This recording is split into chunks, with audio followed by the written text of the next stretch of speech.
Equechegh some days ago. Still actually Nigerians. My name is Stevie Abuashiri, the boat driver that had a misunderstanding with Right Honorable Mascot Equechegh some days ago. I still actually want to apologize to him that I'm sorry for whatever I must have said or must have done to have provoked him to that level of anger.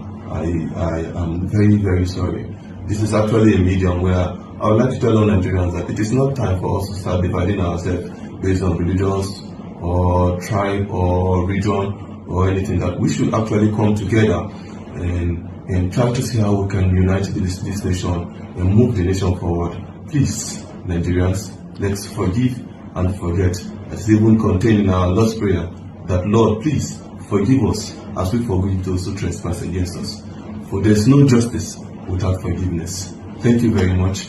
And I still want to use this medium to thank my family members, my parents, my brothers, my uncles, and everybody that stood by me. I want to appreciate all of you. I love you all. I love you all. Thank you. God bless Nigeria. You must work, and you must work effectively. We must see the result in Plateau. This violence must not resurge. You must stamp it and stamp it out completely once and for all. Is that clear? Yes, sir. Are you ready? Yes. Good. You have pledged your readiness. I expect this in the actions you will take in the field. I wish you the very best. My lines are open. If you have any challenge, any questions, please just send in a message. We will respond accordingly. So, all the very best. Thank you.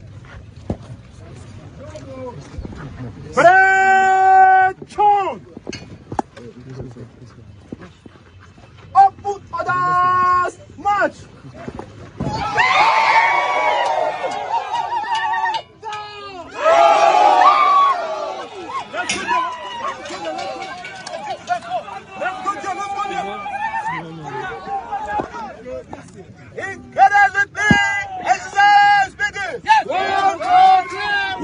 I can't tell you. Open your mouth. And so we all the way down.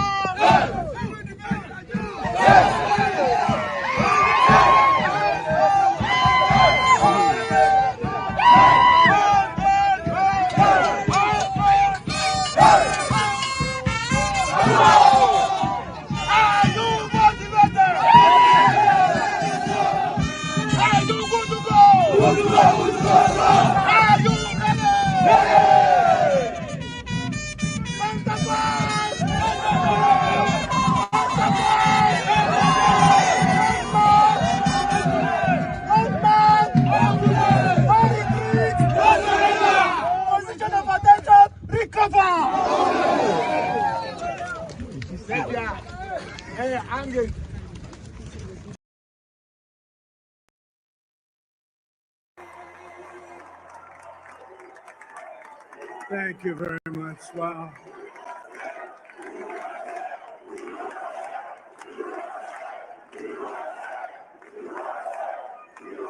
Well, I want to thank you all very much. This is great. These are our friends. We have thousands of friends on this incredible movement. This was a movement like nobody's ever seen before. And frankly, this was, I believe, the greatest political movement of all time. There's never been anything like this in this country and maybe beyond. And now it's going to reach a new level of importance because we're going to help our country heal. We're going to help our country heal. We have a country that needs help, and it needs help very badly. We're going to fix our borders. We're going to fix everything about our country. And we made history for a reason tonight, and the reason is going to be just that. We overcame obstacles that nobody thought possible, and it is now clear that we've achieved the most incredible political thing. Look what happened. Is this crazy?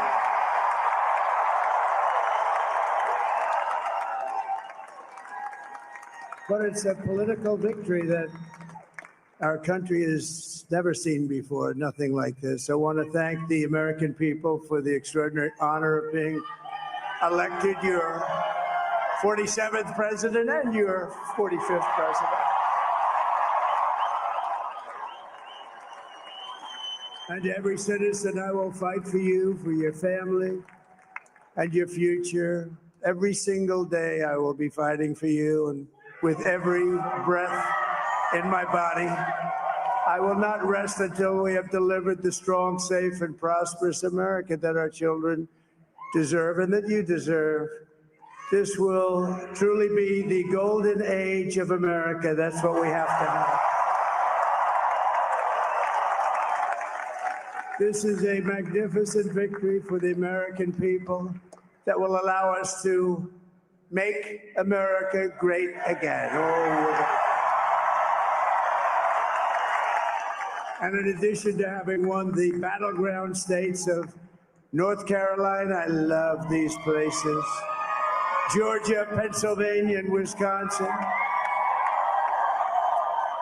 we are now winning in Michigan, Arizona, Nevada, and Alaska, which would result in us carrying at least 315 electoral votes, but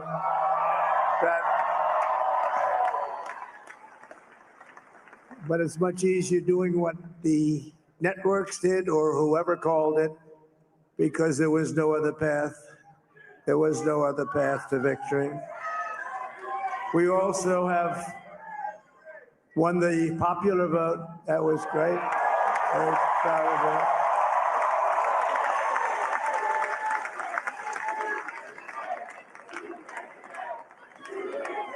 Thank you.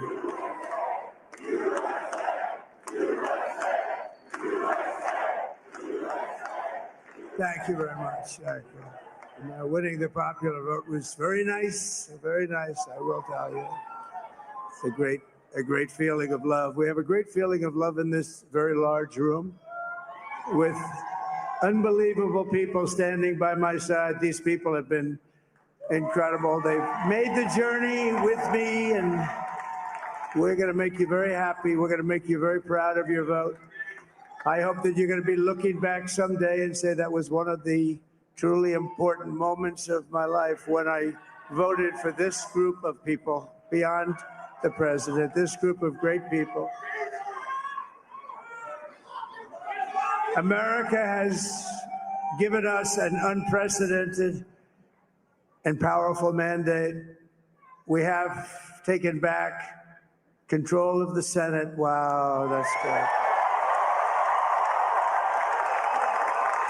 And the Senate races in Montana, Nevada, Texas, Ohio, Michigan, Wisconsin, the great Commonwealth of Pennsylvania, were all won by the MAGA movement. They helped so much. And in those cases, every one of them, we worked with the senators. They were tough races. And I mean, the number of victories in the Senate was absolutely incredible. And we did tele-rallies. My dad. He taught me the most important lesson of all. Never be afraid to do the right thing. No matter what people say about you, just do the right thing. My father taught me not to be afraid.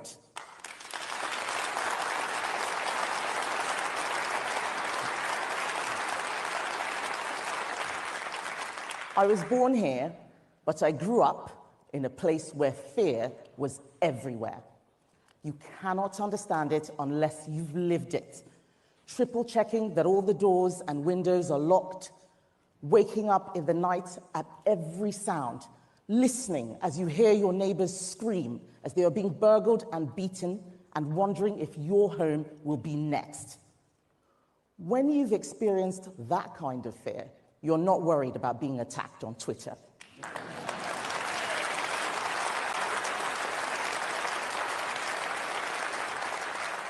You appreciate how rare and precious it is to live in a country with security democracy, equality under the law, and above all else, freedom. Free speech, free enterprise, free markets, conservative freedoms, conservative principles.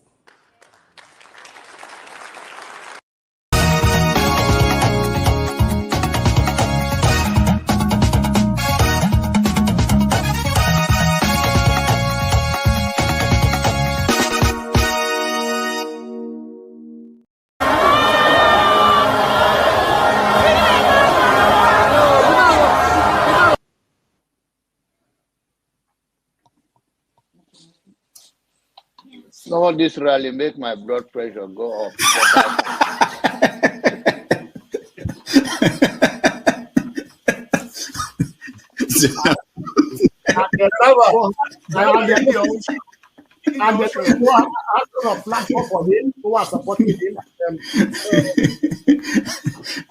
So you should get a filter sometimes. Filter your thoughts before you say. I'll continue to take blood pressure medication. And I am ready to die defending Nigeria in whatever way. When it is God's time for us to go, it is. And you took my time to God. You are ready to defend Nigeria. I gave you my time. No, I'm coming. Alex, hold on. You already started. What I'm saying, defending Nigerians is this. I gave him my time and he's using it to defend me. No, sorry. I'm sorry. Okay. Children are born and put on a rubber stool. No, I tell people, Dr. Damages, you need to come, if you want to know the level of poverty in Nigeria, you need to enter the Nigerian hospital. You'll be walking at the doctor, sometimes you cry. Sometimes we use our money to give patients. So when people see doctors go on strike, I get mad. I had to leave. It's painful. You see a child that you're taking care of.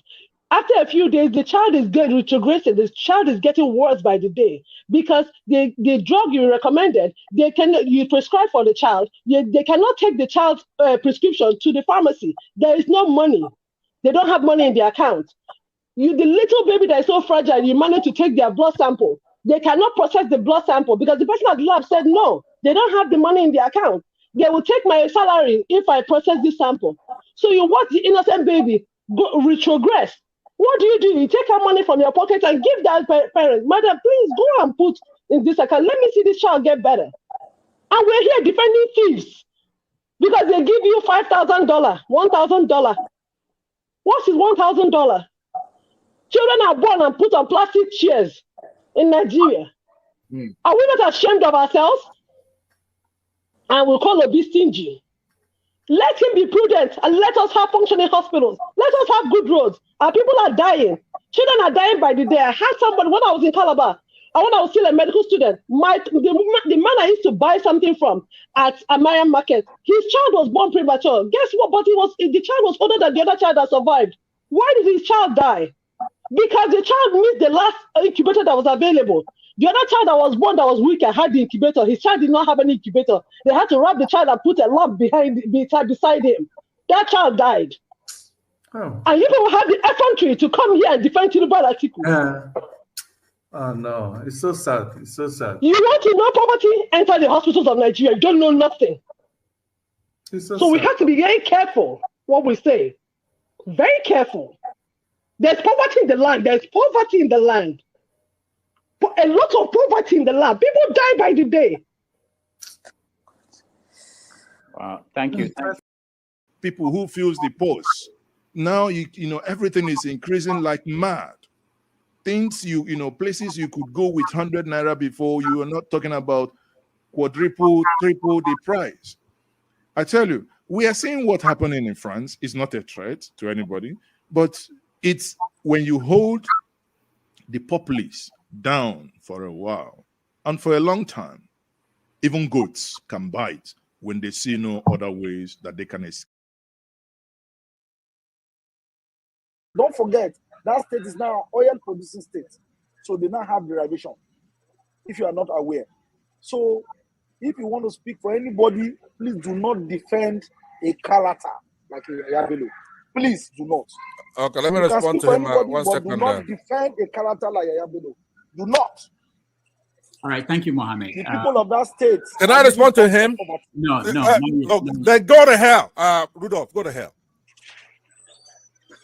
All right.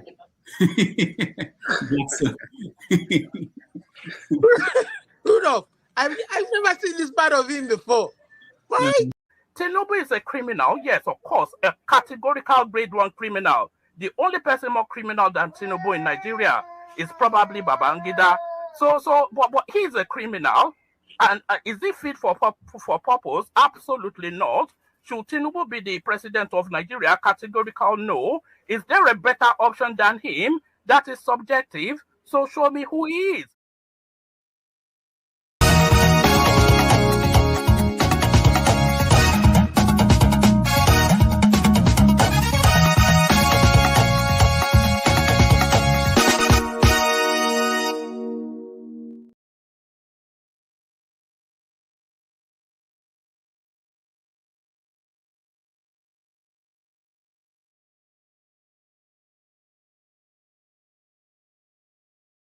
November the 9th, 2024. My name is Rudolph Okonkwo. It's a beautiful day here in New York City. We are coming to you live. Welcome to another episode of Have Your Say 247. And we are glad to have you in. Those who have already joined us, those on the comment section, and those who will join us as we go along. I appreciate all of you. It's a beautiful day. We have so much to get to today. And the first topic we have here is Trump is back. Trump won decisively, and we are going to talk about it. We want to know what you think happens next. We want to know why people who supported Trump, they are not celebrating. I'm not seeing them, but one of them is in the studio here. He will join us. Maybe he can show some emotion, and we will want to know how they see the world the day after. We're also going to talk about Ikwechegh, the lawmaker who slapped the boat driver. Yesterday or day before yesterday, we saw the driver go to the lawmaker's house and apologize to the lawmaker for, he didn't specify, for whatever he did that upset the man. So we are going to talk about it. What does that mean for the people who are the downtrodden in Nigeria? When you have to apologize to somebody who assaulted you, what did he get? What did the man get for that apology? And other things connected to that case. In the UK, the daughter of a Nigerian Kemi Badenoch, she is now the leader of the Conservative Party. What that means is that she could become the Prime Minister of the UK anytime. Election will happen before the next 5 years. So we want to discuss that. What does that mean? We had the story of the Nigerian government officials trying to reach her. Nigerian government officials are good at claiming anybody who is successful. She basically ignored them. So they were mad about that. So we need to talk about how we approach the children, the second generation, those born abroad. Who are they? Do they really represent Nigeria or the country where they were born? So we talk about that. And then from there, we are going to go to Equatorial Guinea, where there is this story that is never ending of the director of the National Agency for Financial Investigation. He was himself under investigation. And in the course of that investigation, they discovered some 400 videos he took that shook the internet. And while I was about to come on the show, I heard about videos that the wife also made. So it's a complex story. We are going to get to that. And then finally, and this is my favorite story, not really favorite in that sense, but the fact that I wanted to highlight it because I I truly believe that it deserved attention, which was the death of Quincy Jones. He was essentially covered up by this Equatorial Guinea guy who dominated the internet the same day that Quincy Jones died. Most people may not know Quincy Jones, the role he played in the music of our lives in the last 30 to 40 or even 50 years. So I hope we will get to talk about him. Most of you will know that he was the one that produced Thriller, the highest selling record of all time. So I will now bring you guys in so we can talk about other stories I probably missed. Of course, there's so many things happening every day across Nigeria and Africa. We will hear from you, know what is missing, and then begin the conversation. Once again, thank you for joining us. My name is Rudolph.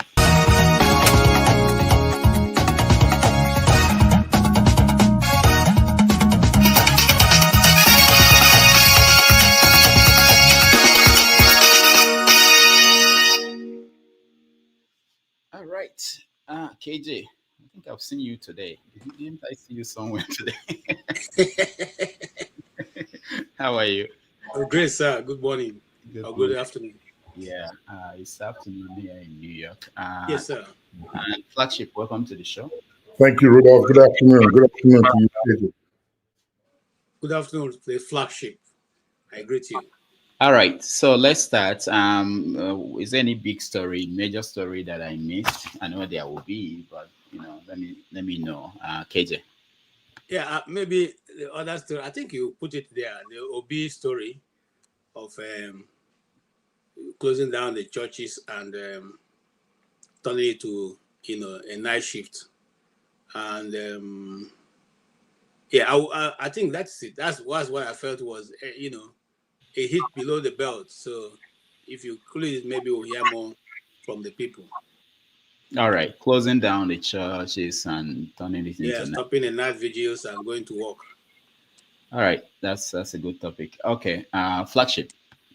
Yeah, there's one that I think is a great importance to me, and I think is a big win for the Nigerian child, and that is the withdrawal of the policy that the former Minister of Education put up that restricts the age of Nigerian children from making progress with their academic pursuit. So they reverted that policy and they've taken it off.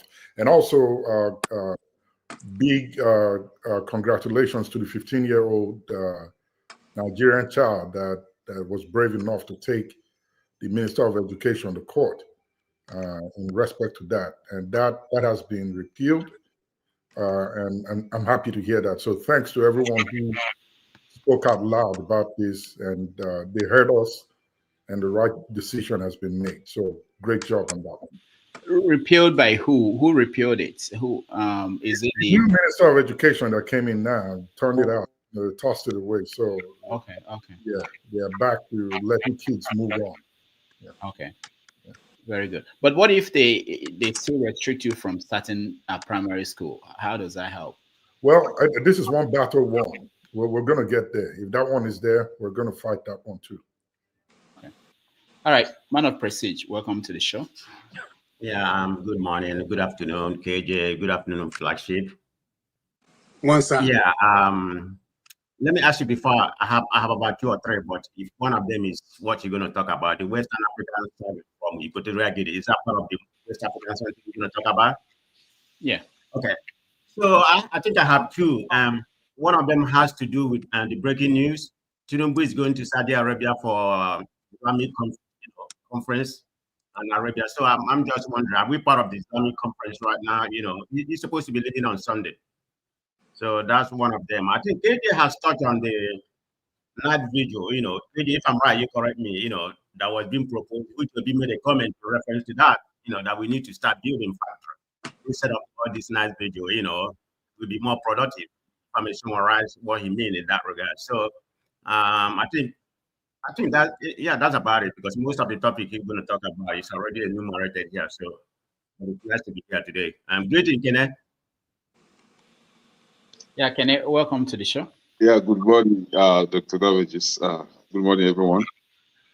Man of prestige, I greet you, sir. The carpet is red, man. So, talking about what should be on the agenda today, Okowa, the former governor of Delta State, was arrested by EFCC. The same EFCC that had that failed to arrest Yahya Bello of APC and Ganduje of APC, but today they were quick to arrest Okowa. Okowa being a PDP guy and an Igbo man. So I think that should be on the agenda. All right, thank you. That's a very important. Yeah, and he was taken to Port Harcourt, I heard, not to Abuja. So, Mr. Show, you're next. Ekaleo. Ujometa.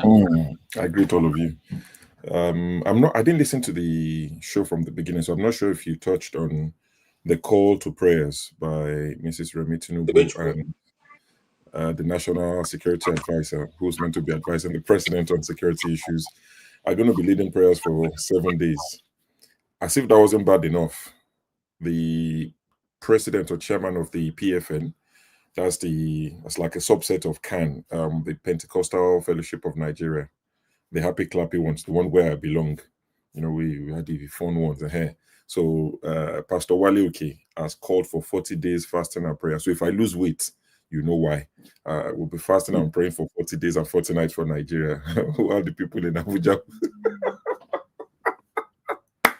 well, they'll be feasting. So I just thought, you know, in case you're not aware, I'll let you know the date when we start, so that we can pray this hardship away. You know, that thing can actually work very well. People who had no food to eat, we just tell themselves they are fasting. People are fasting anyway, so yeah, it fits into the.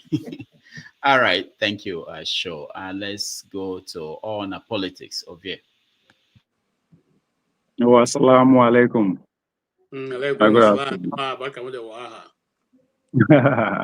I think the Tinubu tax bill is something that is very serious, but it's going on the. I don't know. Well, let me know. I don't know why the media are kind of quiet about it.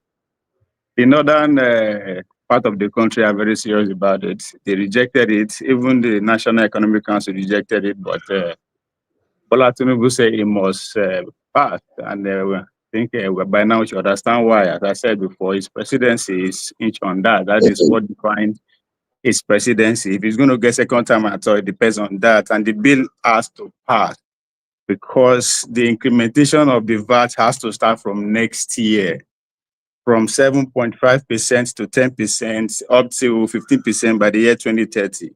And if you want to go by our guys from America, they said it has to pass. Regardless of the outcome of the bill, they have to expound. So the northern governors they've rejected it, except for the 4 APC governors are not on board, but there is a full force going behind to coerce them to join the we no agree.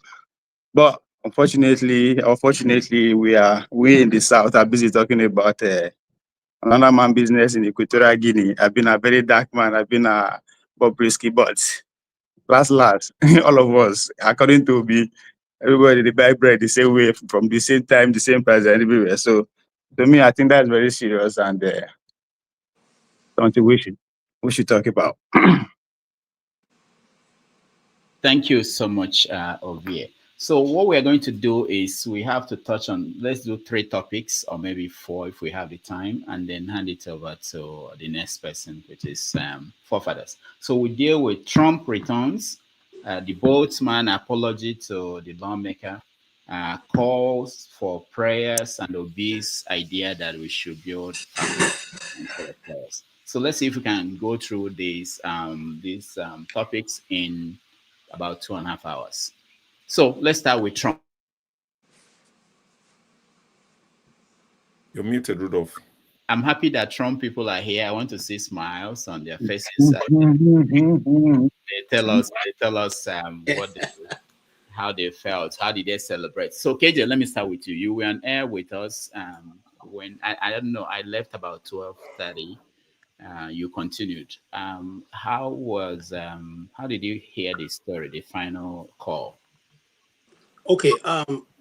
By the time when you left, we were already itching towards the final call, so it wasn't too long after that. But what was impressive was the level of spray or the popularism that his movement has captured in America. And so winning the popular vote and also winning to the point of winning in a landslide was a bit of a shock, I'm sure, even to him, because the way the media portrayed it. And that's what I need to, we need to upscale here. The mainstream media are gradually putting themselves away from the populace. And very soon that will bring about the death of the mainstream media. Because sometimes when we sit down, we pander to what we think is our view, vis-a-vis instead of the view of the people. We write stories to suit our owners and what we feel about. And so consequently, when the result finally, when push comes to shove, you find out that you are totally far away from what the people are thinking. That's exactly what happened. By the media, the people had already concluded that it's going to be. In fact, the night before, someone in SMBC, The View, yeah, they said, it's all over for Trump. In fact, there's no need to contest, make all kinds of statements. But you see, at the end, people were a bit shocked, and it was not exactly the way they wanted it. So I would advise that going forward, if we want to continuously be relevant and not hand over the information flow to media like our own and other ones on the internet and people like Joe Rogan and the rest, we should learn to write and speak the news, report the news, not spin the news. That way to help us. And I think also there are majorities, some people that I listen to, I follow them for just to gauge every side.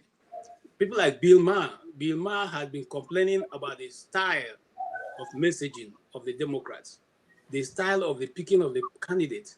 And in fact, he was one of the first Democrats who said, this is not going to run, that they are going to lose. And because they're not listening. And, exactly what he said came to pass. So he himself is not surprised. Bernie Sanders is not surprised. And a few more other Democrats who are not surprised because they felt that they were not, messaging properly. And I think so too. Thank you.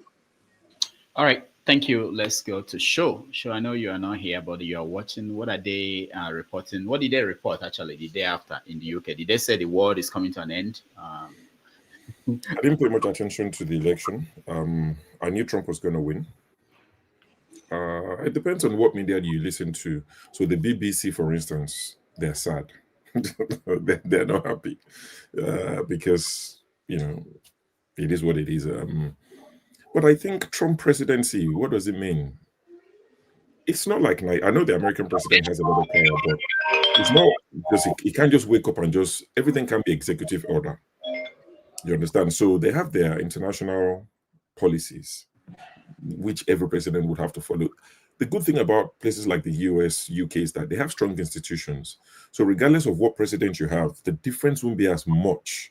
When you talk of places like Nigeria or developing countries, a president can come in and do whatever he wants. And, so in terms of its importance to Africa, I don't think much will change to what we already have. You still have World Bank, you still have all these people that would give us money and borrow us. And Trump already said what he thinks of most of African countries. He called us what he called us. Is he right? Is he wrong? It's subjective. Some people will say, don't call my country zoo, don't, and some people will say he's right. So I don't think he would change much for Nigerians. In 4 years' time, we'll come here and we would ask, Trump came, what happened to Nigeria? Nothing will change much. So I wish Americans well. I hope that people would heal. Those who lost would heal. Democrats, hopefully they'll be able to present someone probably better and run a better campaign, because now I'm seeing some of the videos of the campaign they ran for Kamala. I think they just wasted money. They literally set fire to money. You saw some of the rap videos and it's like, sorry, you thought that was going to resonate with people. Honestly, I can see why she didn't connect with a lot of people. It was a poorly run campaign with the sort of money they have and the money they spend. So they could do better, and hopefully they'll get it right the next time. I called this 2 years ago. I shared it in our group. I called it 2 years ago. I said that the Democrats would be stupid to present the Baba, what's his name now? Baba no regrets. What's this presidency? Biden. He'll be suicidal to present him. This was 2 years ago. And I said, if Trump wins the Republican ticket, there was no stopping him. Only God could have stopped him if he didn't live to see the day. So for me, no surprises, but I can understand why you guys in America couldn't probably see it objectively, emotions, and you guys are heavily interested in your politics. In the UK, have you seen Fofola come and talk about UK politics here? With votes, we win, who don't win, don't win. So we don't get as polarized as you people, but good luck to you guys. Thank you, Shaw. Let's go to Flagship. Oh, well, thank you. Good afternoon again to everybody on the panel and those that are viewing and in the comment section. Well, I would like to start by saying congratulations to Trump. He won. The best person won the race, and all Americans have spoken, and the Electoral Commission respected their choice, and the president was announced the same day. It didn't take too long. At this point, I think what we need to do is do what Kamala Harris, Joe Biden, Barack Obama, and the rest of them that have conceded, and call the president-elect to congratulate him and think of ways to move forward and advance our country. This is not the time to begin to think about how to make up difficult moments for his presidency. It will only hurt us, the people. So the elections is over. Trump has emerged the winner. It will be crying over spilled milk to begin to talk about what was done and what was not done right in the past. Now is the time to forge a way forward for the country. The main concerns for Americans were what was spoken by Trump that he would fix, and let's see how he will do it. If he does it well, good. If he doesn't, we will hold him responsible for his promises with reference to immigration, the economy, and global leadership, most especially with everything else happening in the sensitive parts of Europe and Asia with reference to the wars that they are fighting.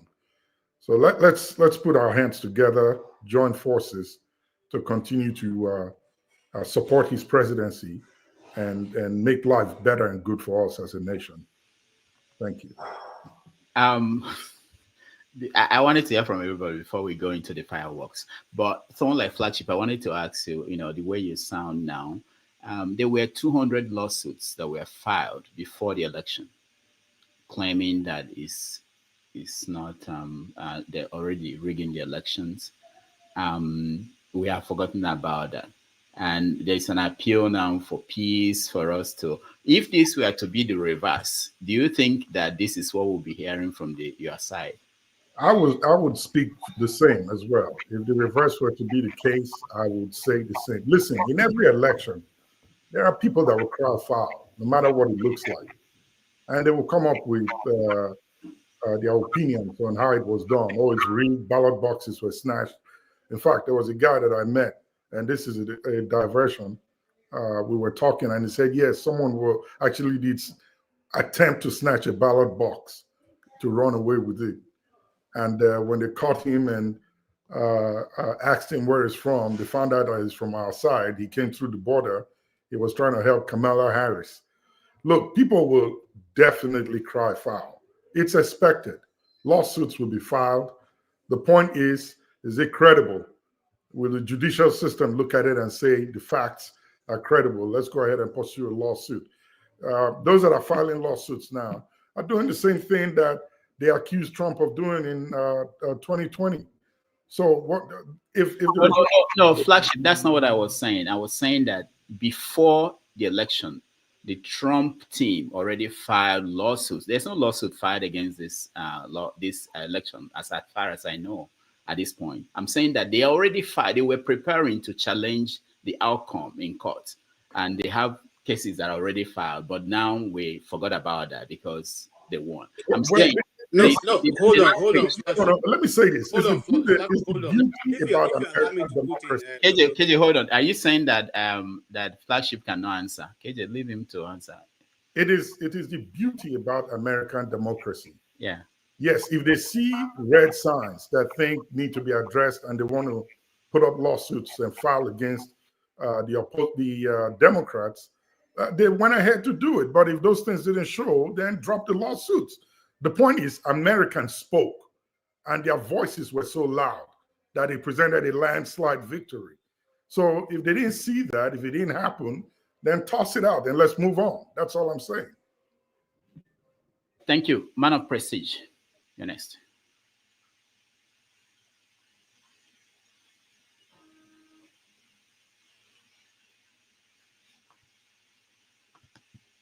You're muted, Man of Prestige. We can't hear you.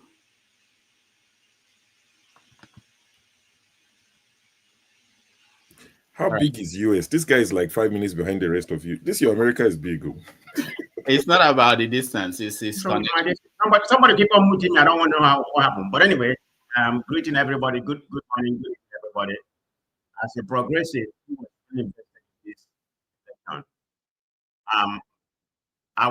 I'm a supporter of Harris.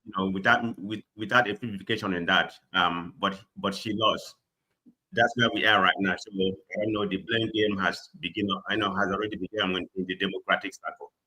But what I'm going to say, I congratulate Trump as our president. I accept him with 100%. But one thing I will not associate myself is the character of the person that he is. I will never. I have a disdain for the character.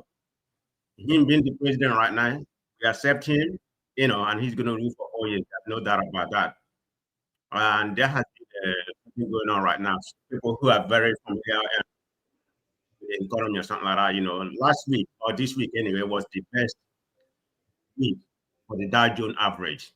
So I don't know if that's going to be optimistic that we're going to make more money. Some people who like money, last week was very, very high. I mean, stock market has been high all year round, but last week, the 3 days was pretty high. So it put it on another level. So let's see what the outcome will be. Like I stated earlier, I expect him. My city councilman is a Republican. I voted for him. My House of Rep is a Republican in San Diego. I voted for him. So it's all about what he can do for me. If Trump, as he has come in, if he's work out, let it be.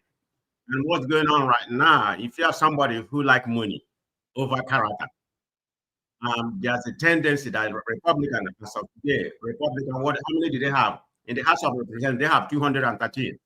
Democrat has 204, and it takes about 218 to control the House. So Republican are on track to control both the House and the, and the Senate.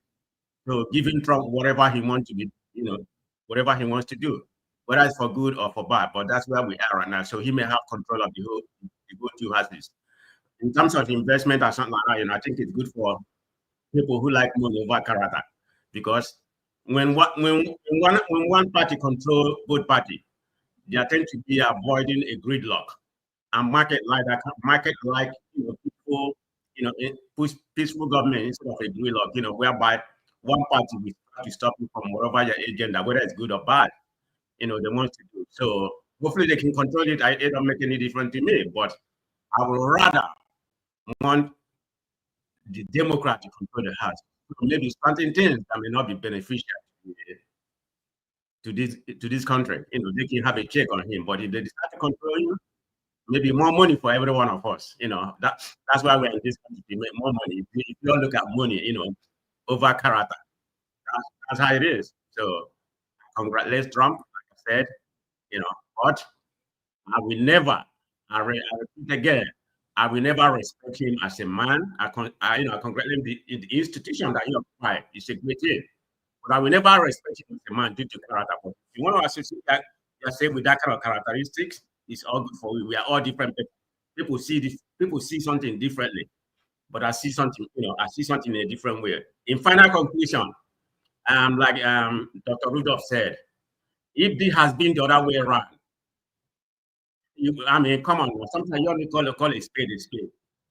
We wouldn't have peace right now because they're going to challenge everything. But Democrat, they have conceded.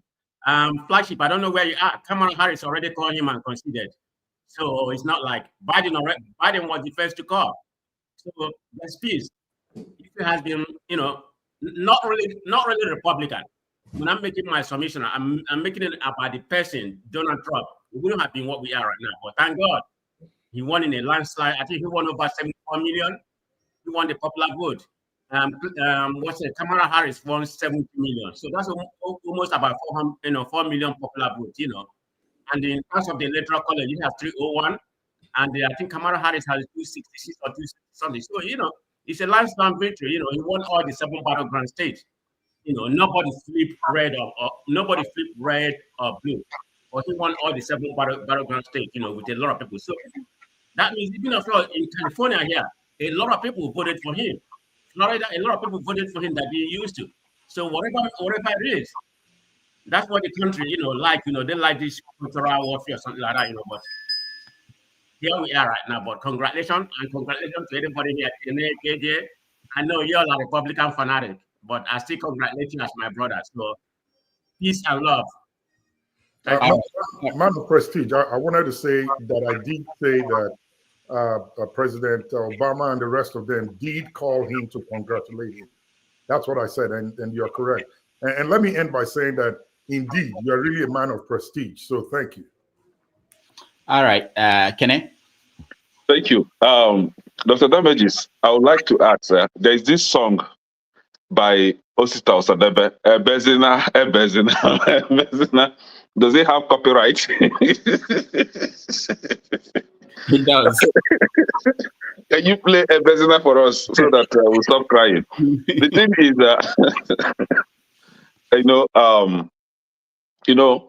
we won bigly. You understand that, right? Hold on. Are you playing that to me?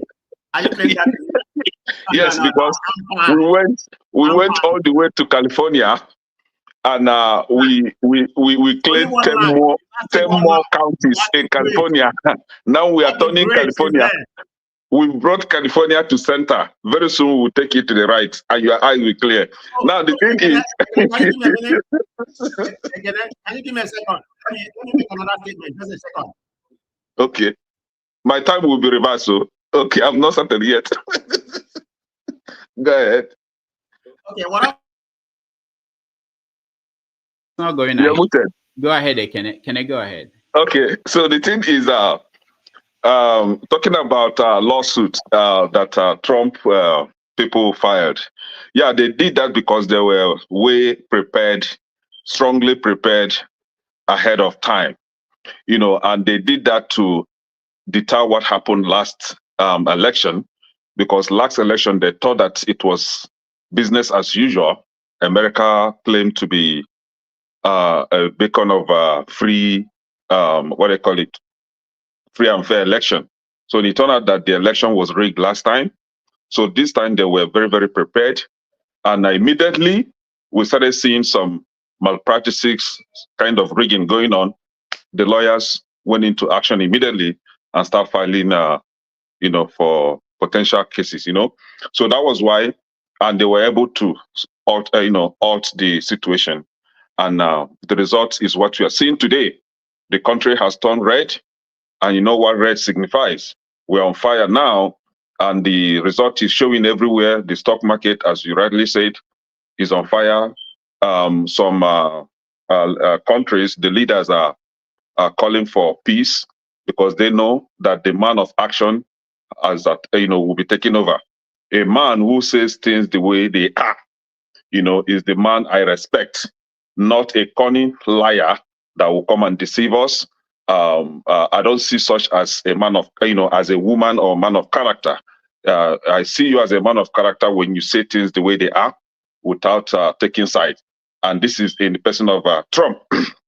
So Trump was able to onboarding what has been, to making sure that the status quo was challenged, and I don't want to use some word because I'm in a happy mood.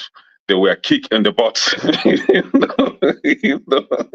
So now, and this is a lesson for some of us that dwell in the lies of CNN and all those useless media, where you see fake posts left, right, and center, giving you first hope against the reality. I was on Adela's show, and I was telling them that, see, we don't have short memory. Our head is not big for nothing. This head is big for something. It's because of a reason. That 4 years ago, during Trump, during Trump's 4 times, the first one, I used to buy one avocado oil for $5.99, the 1.5 liter. Today, last time when I was on Dr. Adeola's show, it was 17 something. Why did it triple? And as of yesterday, I went back to get one again. It was $19.99, and I had to call Walmart staff. I was like, why just a week gap and the price has increased by $2 again? What is wrong with you guys? The woman said, I should go and ask Biden. I said, oh, really? Okay. Thank God Trump is here. So now the reality is that the price of commodities, the price of food, the gas price, everything, even in your house, your gas bill and all that, we're going up, left, right, and center, because we have incompetent team in the White House, and you don't cut corners in everything. You don't meander your way, into everything. Some things we have to do it the right way. And getting yourself as DA, as whatever, by jumping steps, I don't want to use some word here, will not take you anywhere. The reality is here today that the Americans rejected him. Hispanics rejected them. Black American men rejected them. America as a whole rejected these people. And they know, what they turn out to be saying on CNN? Oh, that white woman betrayed them. These people, can you take responsibility for your foolishness? I like one guy on CNN, one black guy, I've forgotten his name, but he always cried. He cried like a baby girl. So that guy, yesterday, he admitted that indeed, Evan Jones. Thank you. He admitted that the CNN newscasters, they are actually stupid. And when he said that, I said, wow, so you guys admitted that you are stupid. How about your followers? What are they going to say? Are they all stupid? Now, the thing is, so we should stop crying. Things are going to take shape.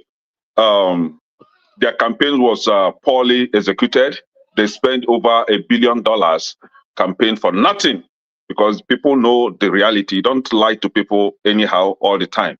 The likes of Bernie Sanders were happy that things turned out like this. Joe Biden was very, very excited, as you can see.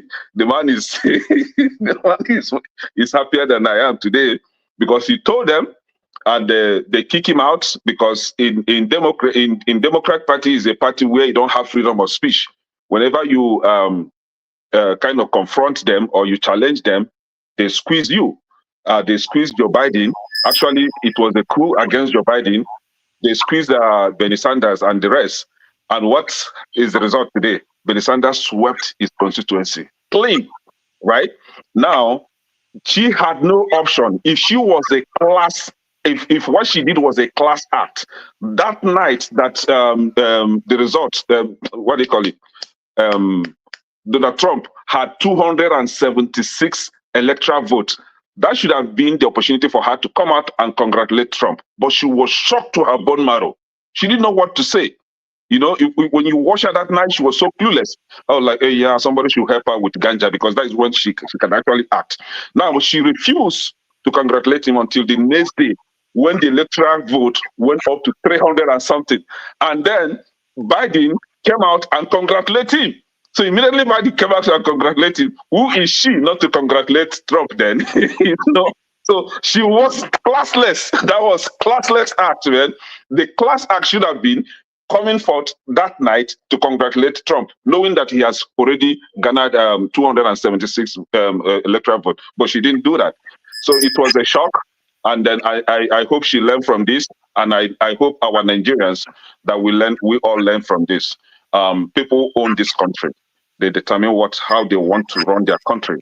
You don't run their country like the way you run the shithole country, you know. And those people from your country, Tinubu and them, they were calling him. They said that Obi is just like Trump, and I was like, oh, yeah, really? Obi is just like Trump. So many things in common, actually. All right. And thank you. Oh, were you ringing there? Sorry, man. I didn't interrupted. Yeah, you didn't hear the bell. That's okay. Thank you so much. I gave you enough time to enjoy this, and we are going to preserve this video for another 4 years, and we'll play it again for you to check how things were at that point. Okay, Ovie, you're next. I don't know where you stand. Well, So, you know why election no dey tension on for England? Now age comes with age. You guys are way older. Now maturity. So over negative Farage, I don't seem to understand why this America can organize simple election. I only do my last. So now age. Now there's a book before me, The Courage to be Free. The Courage to be Free. Florida Blueprint for America by Ron DeSantis. Now the guy who I support for the election anyway with that. But I will start by saying America is back. America is back. Trump victory, if there's anything Trump victory signify, is what unity. The idea how you go to unite America is being disingenuous.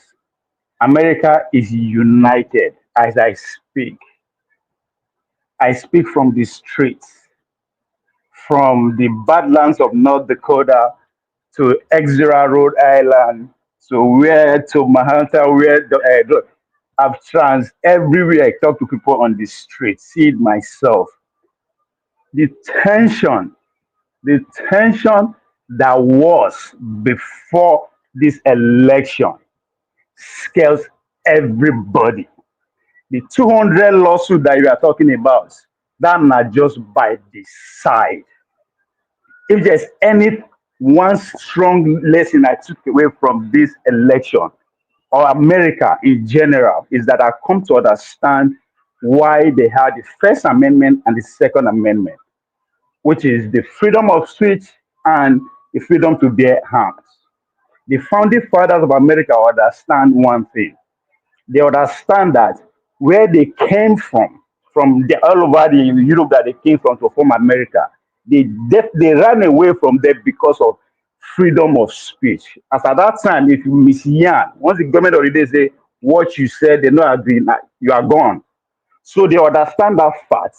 And again, they understand that to be free, freedom of speech is not free.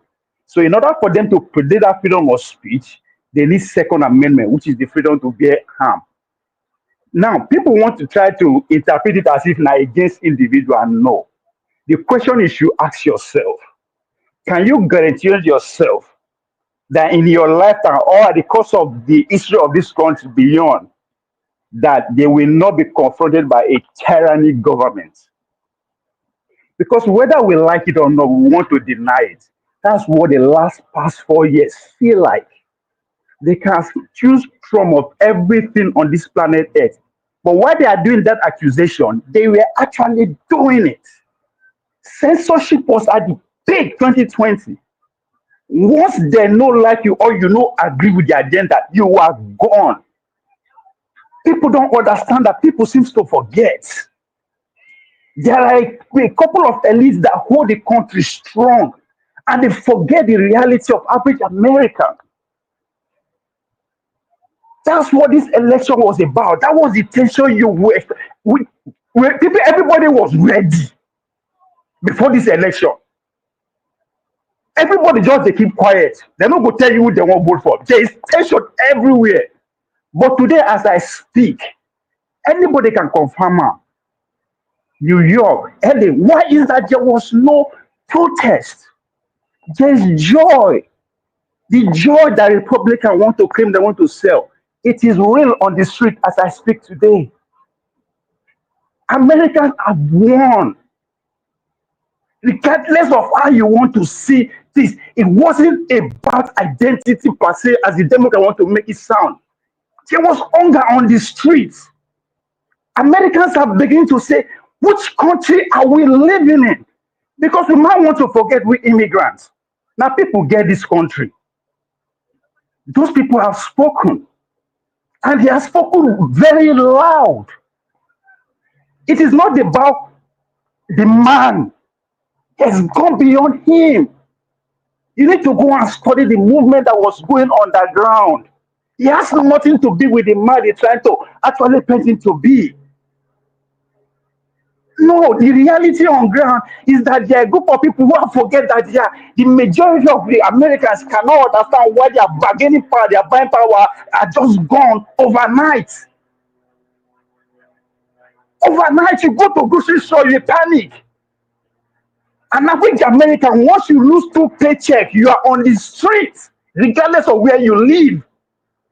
These are the reality that the media will not tell you, because guess what? One particular party has hold the media hostage. They have hold the academic, all the institution hostage. They have brainwashed everybody to submission. But guess what? Trump movements was able to look beyond that and go and actually communicate the message. We understand how you feel. And this is why.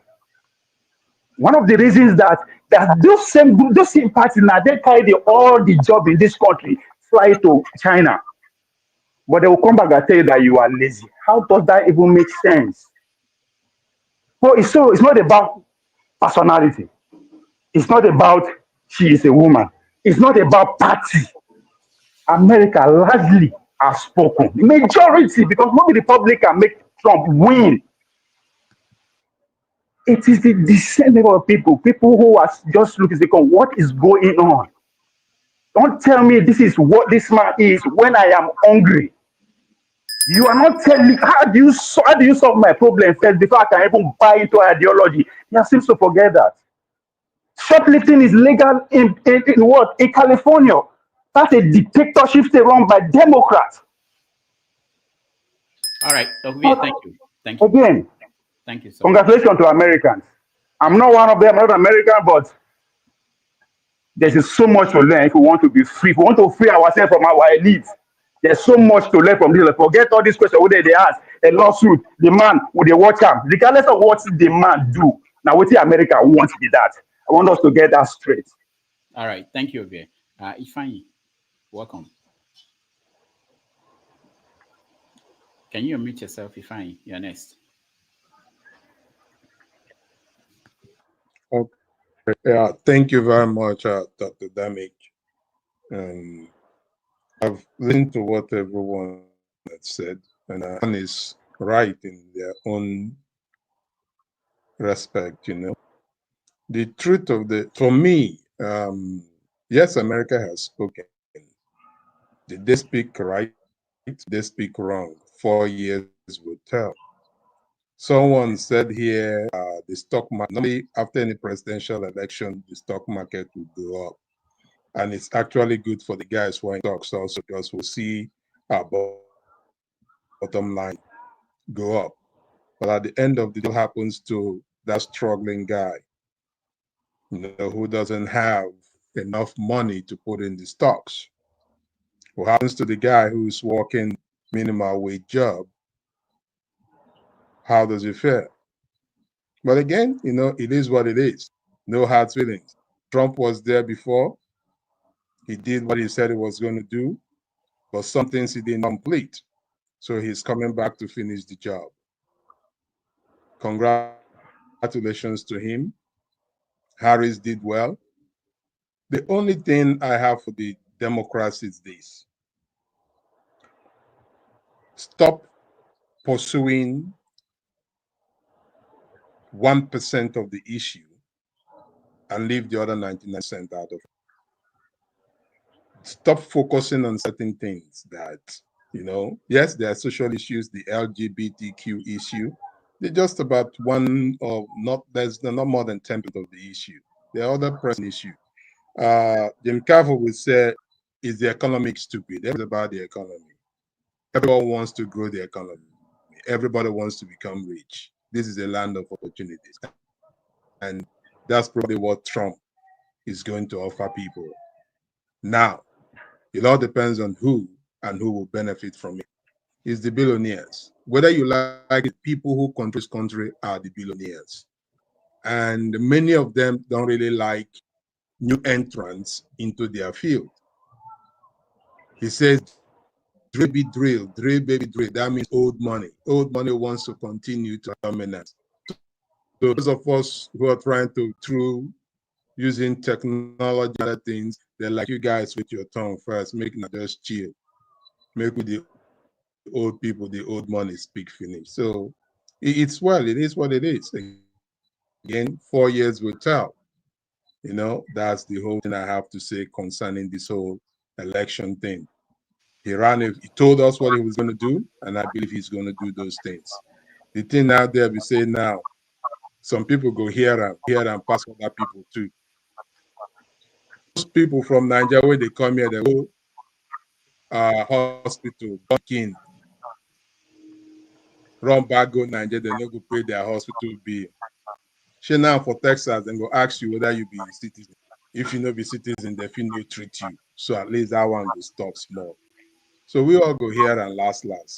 But last, every one of us here will survive, and because we are Nigerians, we are resilient people, no matter what it is. So congratulations to, and another thing I want to say, let's just be fact. America is a man's country. There was no way they go vote for Kamala Harris. Even her own people no go wrong. Why? She a woman. The men dominate, and it's a man's world as far as America is concerned. Thank you. All right, Ifeanyi, thank you so much. Let's go to AY. Hey, good afternoon, everyone from here. Good submission so far from quite a number of people. OVA in particular, I'm gonna I really like his submission. So here is it. America, they have a new president elect. You have to respect the will of the people. The people have spoken. Who they want is who they want. If they decide, since they decided to elect a convicted criminal over decency, you got to respect it, irrespective. But what I find very crazy about this issue is the double standard of the people. I detest Donald Trump as a person, just like Man of Prestige said. I will respect the office of the president of any country. I will respect the voice of the people. But I'm not in line with what Donald Trump stands for. The Democrat, I think they also took advantage of people. They were disrespectful to the people. Biden, particularly, his double standard, the war all over the world.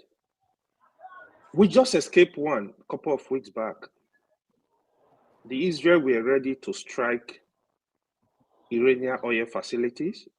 They were ready to strike their nuclear facility until when Iran started threatening, if you touch our oil facility, we're going to bomb all the oil facility in Middle East. Then he got scared. He knows what will come.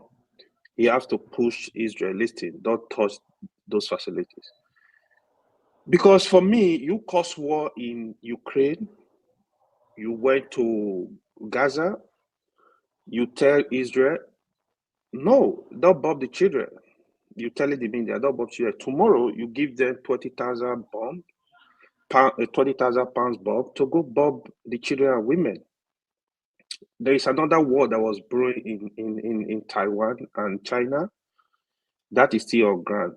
One thing I really appreciate about Trump, if he can come into office and stop all this nonsense, stop all this war, because Ekene was talking about the inflation. That was the main reason why inflation was up. The oil Ekene was talking about, there is this oil I used to buy from Costco, extra virgin oil. It's a double oil. If you go to Costco, you must know it. I used to buy it for like $30-something. Today, One is $30-something, and that's a fact. These are all issues. Like Ovie said something very important. The people were silently hungry. You didn't know who they were going to vote for. I have a friend that grew up, he was born in this country from Ethiopia. He's very close to me. I said to him a week to the election, I said, Brian, what do you think will happen in this election? He was the only person that categorically said to me, he said, Trump is going to win, hands down. He said it's not even a contest. Actually, he met it. And the election was not a contest. So when you see what happened, Democrat losing all the, almost all the battleground state, that speaks volume. That speaks volume. So they need to learn to respect the people. I think Democrat, they disrespect the people. And it's not that a lot of them, Trump was just in the right position to take power because they were just tired of what was going on. It's just like in 2015, what happened in Nigeria. It's not that people love Buhari so much, but what Goodluck was doing, people have to like just, hey, you gotta go. That was exactly what happened in America. So they need to learn from this and learn to respect the people. And one final thing, people were talking about the Kamala Harris and Donald Biden calling the president Donald Trump. That was a good thing. That is how we are supposed to be civilized people, civilized country. But since 2020, don't forget, Trump refused to put call to Biden, calling the election was rigged. And people were on this platform so calling the election were rigged. If assuming Kamala Harris won this election, you will see people on this platform shouting the election. We need to stop this. We need to try and respect the constitution, respect the people, respect the system. It's not when it favors us, we shout like, oh, it was rigged, it was not rigged. Let's please learn to respect the law of the land. Trump called Georgia last year, calling people to give them more votes so he can win the election. Please, we need to stop all this. Let's stick to the facts of every discourse. Thank you. All right, thank you, AY. X0, you're next. Hi, good evening, everyone. I hope you guys can hear me. Can you guys hear me? Okay. Yeah, well, my take on this election is about is actually the Africans and the foreigners in America. For a time now, it has been every election, both in America and in Europe, has been about more immigration, less immigration. And no doubt, this issue has put a lot of trauma in a lot of people, especially immigrants and especially Africans. Now, but an election just finished. We're not looking at us. Now we are busy analyzing the election like Europeans or Americans. An election that was going to put more pressure on us or put lesser pressure on us. Are we supposed to be under pressure anytime there's an election? The US, all over Europe. Just imagine every country in Europe and America. Just imagine when they want to start their election campaign. They always use this rhetoric. And the person who won the American election used that rhetoric so many times. A narrative has been created. And here we're discussing the election like, okay, this guy, this is not what I'm expecting. I'm expecting us to know where we stand. Yes, a lot of people say they're American citizens, but one day they will just take it a notch further and say, whether you're a citizen or not, we have original Americans and the immigrant Americans. You in your passport, you have your nation, your national, your nationality, and then the borrowed nationality. You're not all of a sudden complete American. I just want us to ponder upon it.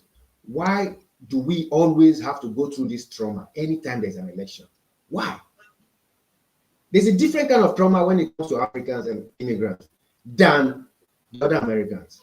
They might be talking about it economically, but you are talking about it from the point of view of, so this man, if he comes in, he wants to push all of us out. Do we have to be going through this kind of trauma? It's not just in America now, all over Europe. Anyone who wants to become all of a sudden famous is either talking about immigration or deportation. So please, guys, I want you guys to ponder upon it. It's not a nice feeling that anytime there's an election, Africans will be scared.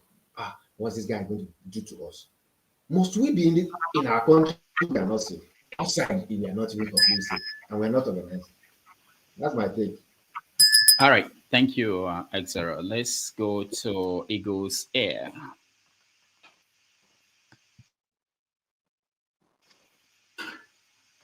Eagles Air, can you hear me?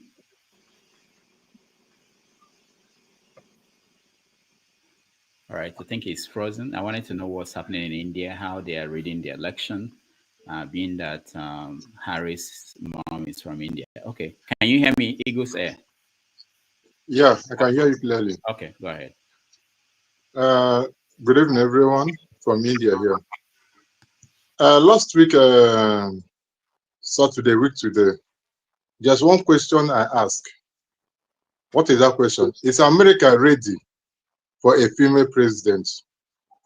I asked that question last week. And either Ekene is the one that said that no, they are not ready for female presidents.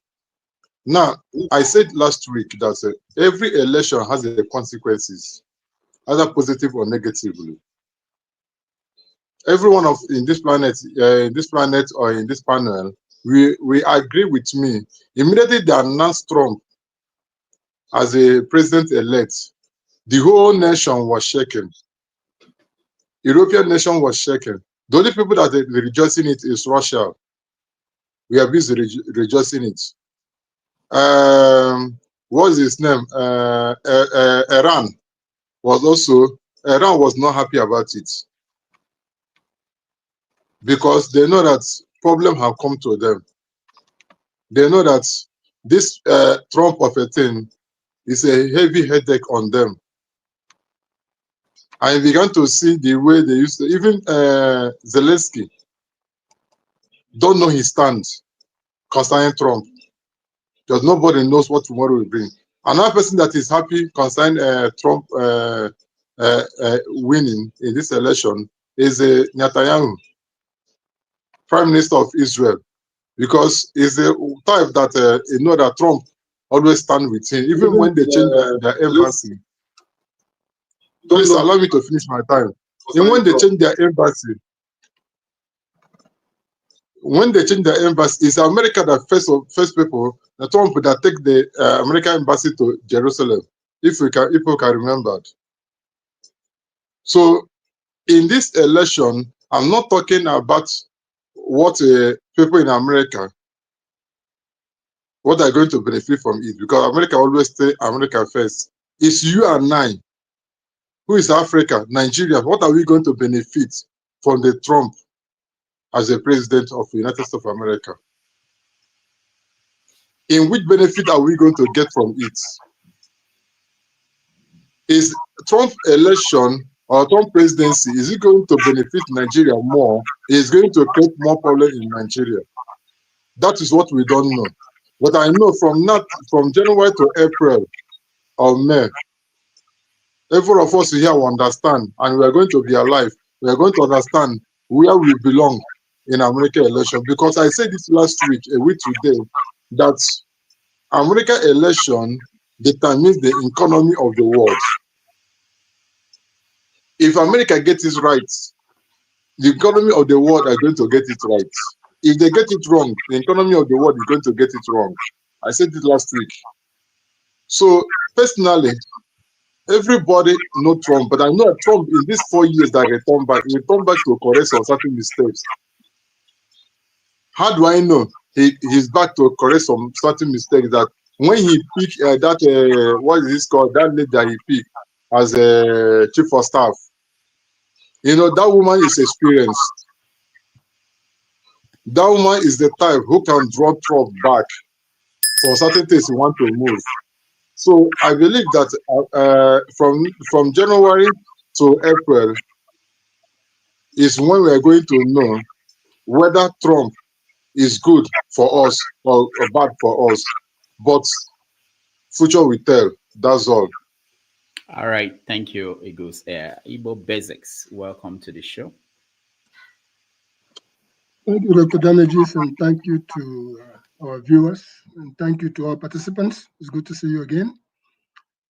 Can you hear me? Can you hear me? I can hear you, yeah. Yes, I can hear you clearly. All right. I just have a couple of submissions to make as far as this American election is concerned. If you participated in the elections yourself, then you will know that certain things were happening. All the pundits, that's bygone. What I just wanted to submit this morning, because what's happened has happened. There's nothing you can do about it. You just wait and see how it's going to benefit anybody. Just don't forget that every election has consequences, and this one will be consequential globally.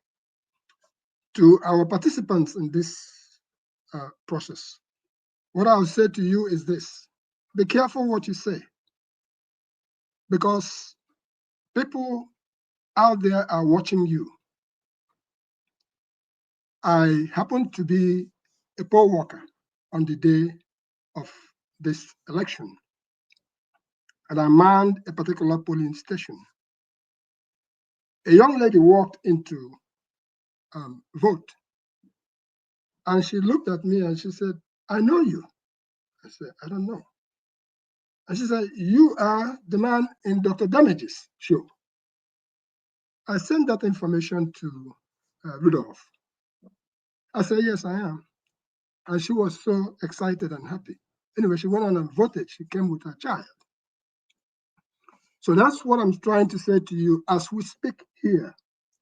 Let us all be careful how we carry ourselves, what we say, because there are people out there who are actually watching us doing these things. And they hold you in high regard. If you talk anyhow, they'll look at you anyhow. Finally, because I don't have much to say, I live here and I know what I'm talking about. You can talk about it either way. Because I manned a particular station, and I have been in these elections for about 4 cycles, each time I manned a station. As the results were coming in, because in the beginning, we zero out, and all of us will sign off. You know, the machine is empty. And I observed the process during the course of the day. A woman came in with a child, and they turned out to walk into the polling station. And what was this child saying? "Mom, where's Donald Trump? Where's Donald Trump? Where's Donald Trump?" That tells you that in their house, they've already decided what they're going to do. If the woman went in alone, she probably would do otherwise. But the children were there, little kids, reminding her. In the end, when we tallied the votes, listen to this very carefully. In blue state, New Jersey, where it is very difficult for a Republican to generally win an election, the particular machine had the result was Harris 149 votes,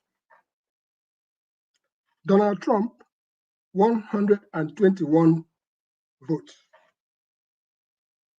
That told me what was about to happen nationwide.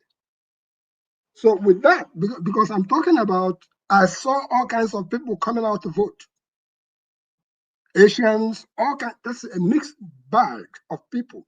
And they're coming with smiles and stuff like that. If you were on the Harris side, you could say, yeah, at the end, yeah, you're carrying it. But that singular result just told me, you know what?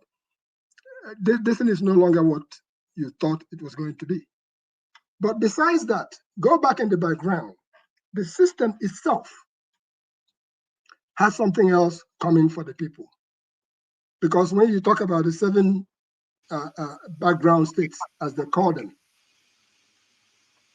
you don't know what's happening in the background. If anybody throws Elon Musk at you in any particular state, with the amount of money that was going in there, some people probably will have to change their mind between when they wake up and when they go to vote. So there is, if you go back and talk about Nigerian election, how Mr. Tinubu, Alhaji Tinubu, came in and virtually bought everything, including the ANIF. Money was played. It's not a matter of I had $1 billion going in. There were other monies going in the background. And even within this tri-state area of New York, New Jersey, Connecticut, and Pennsylvania, particularly, and Maryland, there were black stations, including people whom I personally know, who were out there when they were talking to you about some chiefs, when they were talking to you about this American election. You will be thinking that what's wrong here?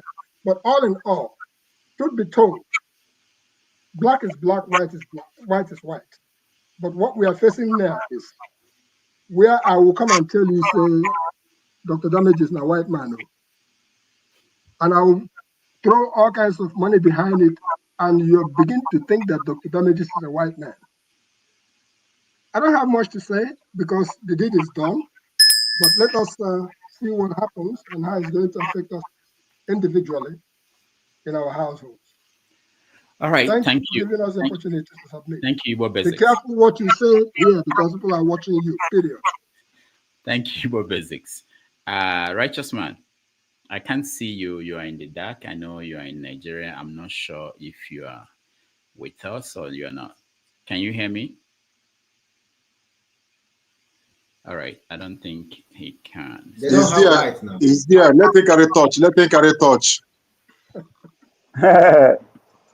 Dr. Ramezi, I just say one sentence in regards to what Igbo Basic said. All right, let's hear from Ike, and then that will be it to move to a different topic. Ike, welcome to the show. Hey, good afternoon, good morning.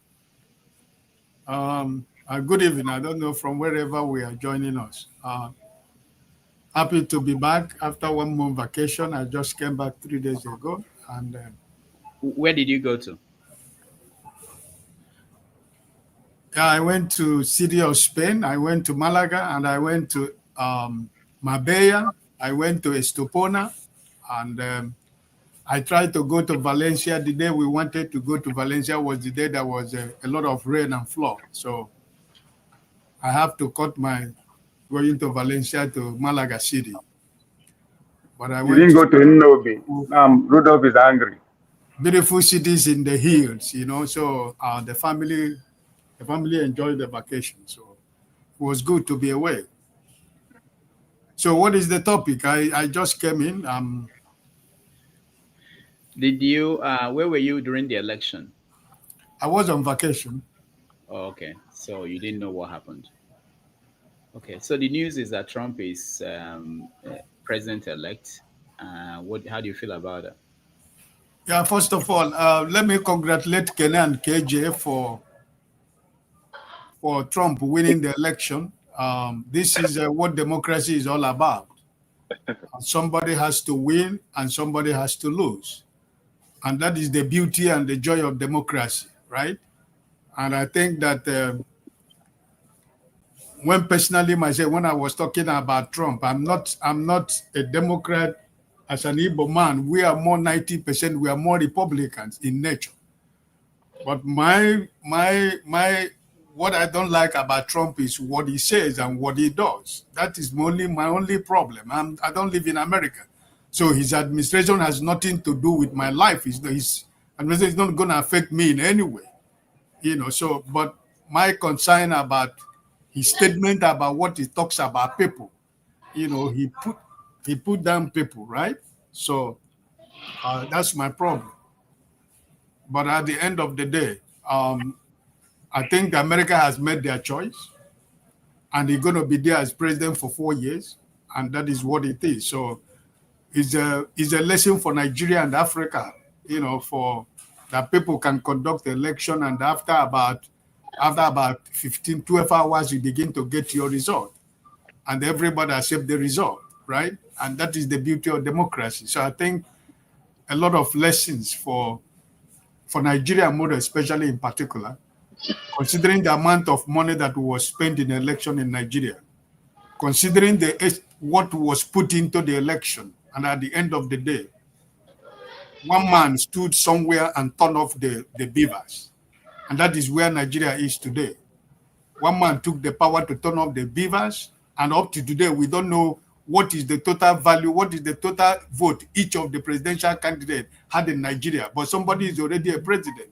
Somebody is already leading the country. But we don't know what is the actual vote of anybody. This is the country we live in. And we that live in outside the world, we are celebrating democracy whenever it happens the way it's supposed to happen.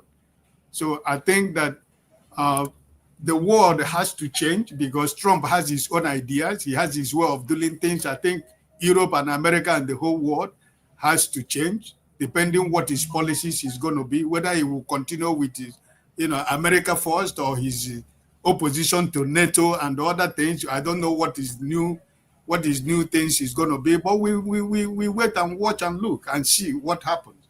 So for me, it's democracy. I congratulate the Republicans who I think they took over the Senate. Probably maybe they will end up taking the House. I don't know what is the latest because I think some result has not been called. So eventually this is the voice of the Americans. So automatically the Democrats themselves, they have to look themselves in their faces and in their eyes and tell themselves the truth. And I think for me personally, the contributor of the Democrat losing the election is Biden, because if he has gone away a very long time before this time, there should have been a primary for other people to be part of it. But he's going away. This woman contested the election for maybe 3 months, So I think the Democrats themselves have to look at themselves at the faces and stop looking at the big donors, because they have lost the common man in America. The working class in America, I think they've abandoned the Democrat. And look at what the men, the Spanish men, what they did. They abandoned the Democrat. So they have to really look at themselves at their faces and know that they have to go back to square one. If they don't win the House, and I pray they don't win the House, so that they will know that they have a lot of job to do for themselves to be able to reorganize the party for the good of those who are supporting the Democrat. Thank you. All right, thank you, Ike. Rudolph, if you don't mind, before you change the subject, can I touch on what Basic said? Okay, go ahead. I mean, I see where Igbo Basic is coming from. I kind of agree with him. I think that's actually buttress the points I was trying to make. This is America, and you are having that kind of fear.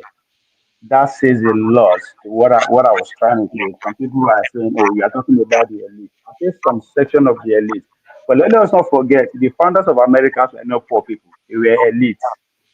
What happened that makes some section of elite of America to be actually go rogue, the likes of Elon Musk, Bill Ackman, just James, a lot of them, the way they act, why it tells you why Elon Musk put 44 billion to buy Twitter. It has nothing to do with profit. That was not more than 10 billion. But they all accumulate to what we saw during the election, because those subsection of the elite, because the American ruling class is consists of the presidential elites, those who are over-educated themselves, have leagues and all that kind of stuff. Then the business class, which is consists of the tech, the tech, the agricultural guy and the oil guys. What made those the elites decide to go rogue on there was three things. They saw for the very first time in their life, they come at them in three ways: through canceling and censorship. All you need to do is to go and read the Twitter files and letter of Mark Zuckerberg of Facebook to the Congress. Through censorship and canceling, if you do anyhow, they just take you out. I'm not talking about the poor people now, because people have already lost their courage. That's why I brought that book, The Free to Be Courage. They've already dismantled the poor people. You don't have courage to speak out again. So they now face those section of elites who refuse to buy into it. Another way again was lawfare.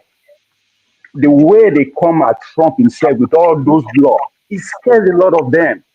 Say this cannot be happen in a land that we are supposed to be free. They have the courage to be free. The third way they got so scared again was the assassination attempt.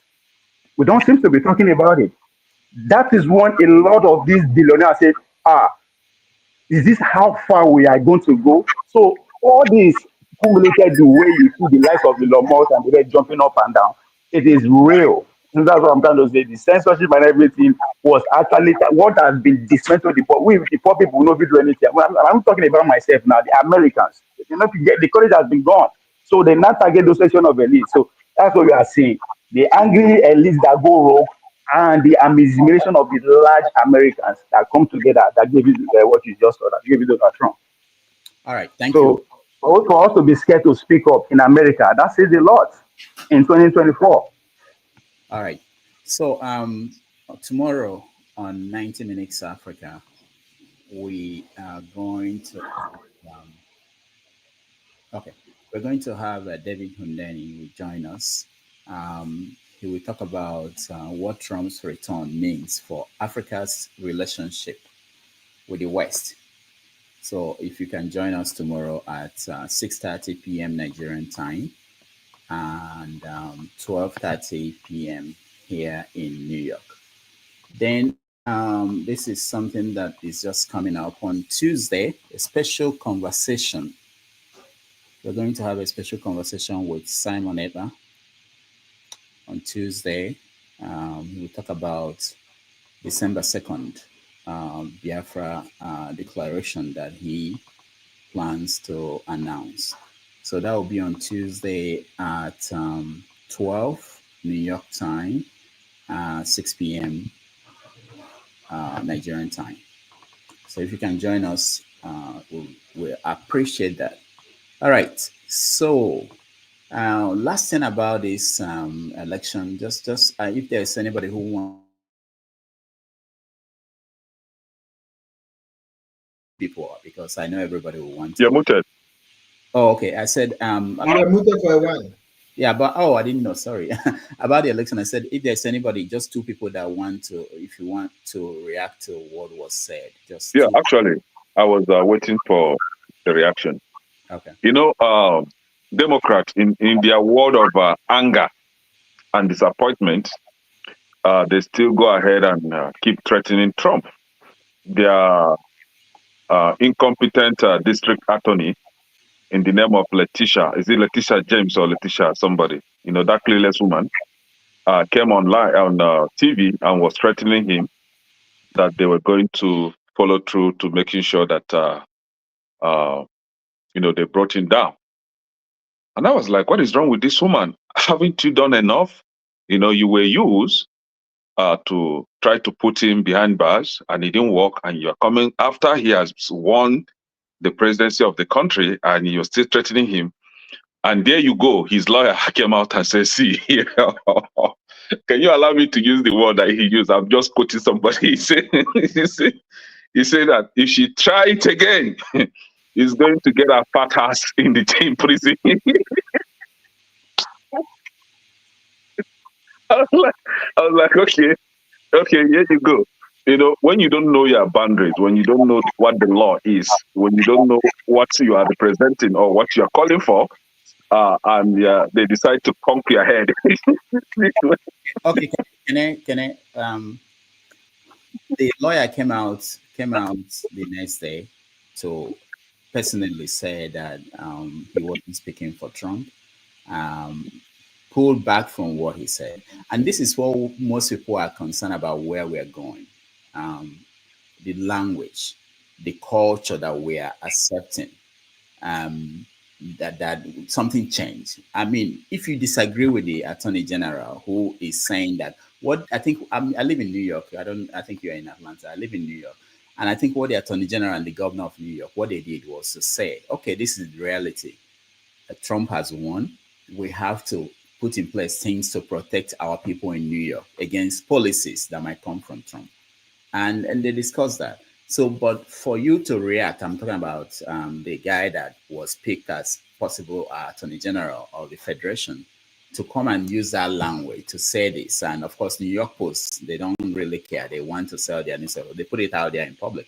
It was a kind of feeling that people now started thinking, are we going into this for another 4 years? How do we survive it? But anyway, I'm just talking about the language and the culture that we have, we are worried about. The minority can have their say. The majority will always have their way. Can I speak, Dr. Rudolph? Yeah, let's hear one of Prestige, and that's the last word. We move to another topic. Go ahead, man of Prestige.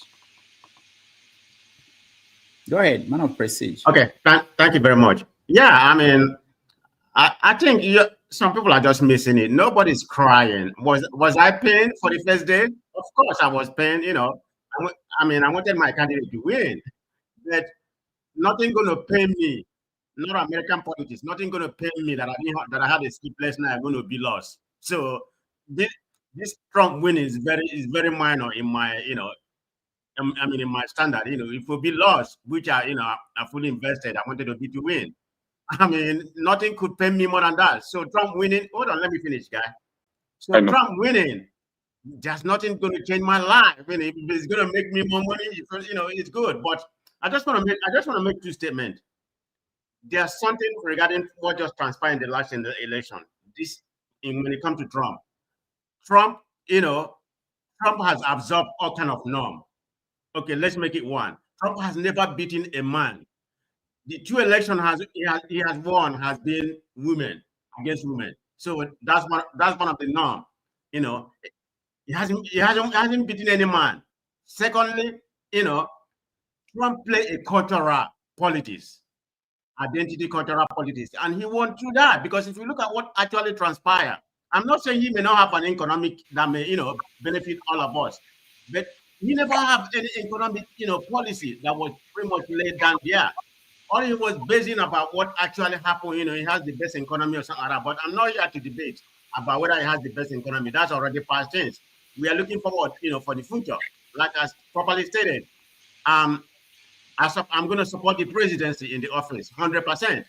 Hopefully, anybody here that's talking about what's happening in immigration or whatever is the main reason why you voted for Trump is all good. Hopefully, for fear, promise, what he said is going to do for you, hopefully it's better for you. But for me, life is good. That's all I'm going to say. Thank you. All right, thank you, man of President. I have a question for you. One straight question for you. Hold on, Kenny. Hold on, please. Okay. Let's see if Righteous Man can hear us. Righteous Man. Good evening, Dr. Rudolph. Yeah, hi. We're in total darkness in Nigeria.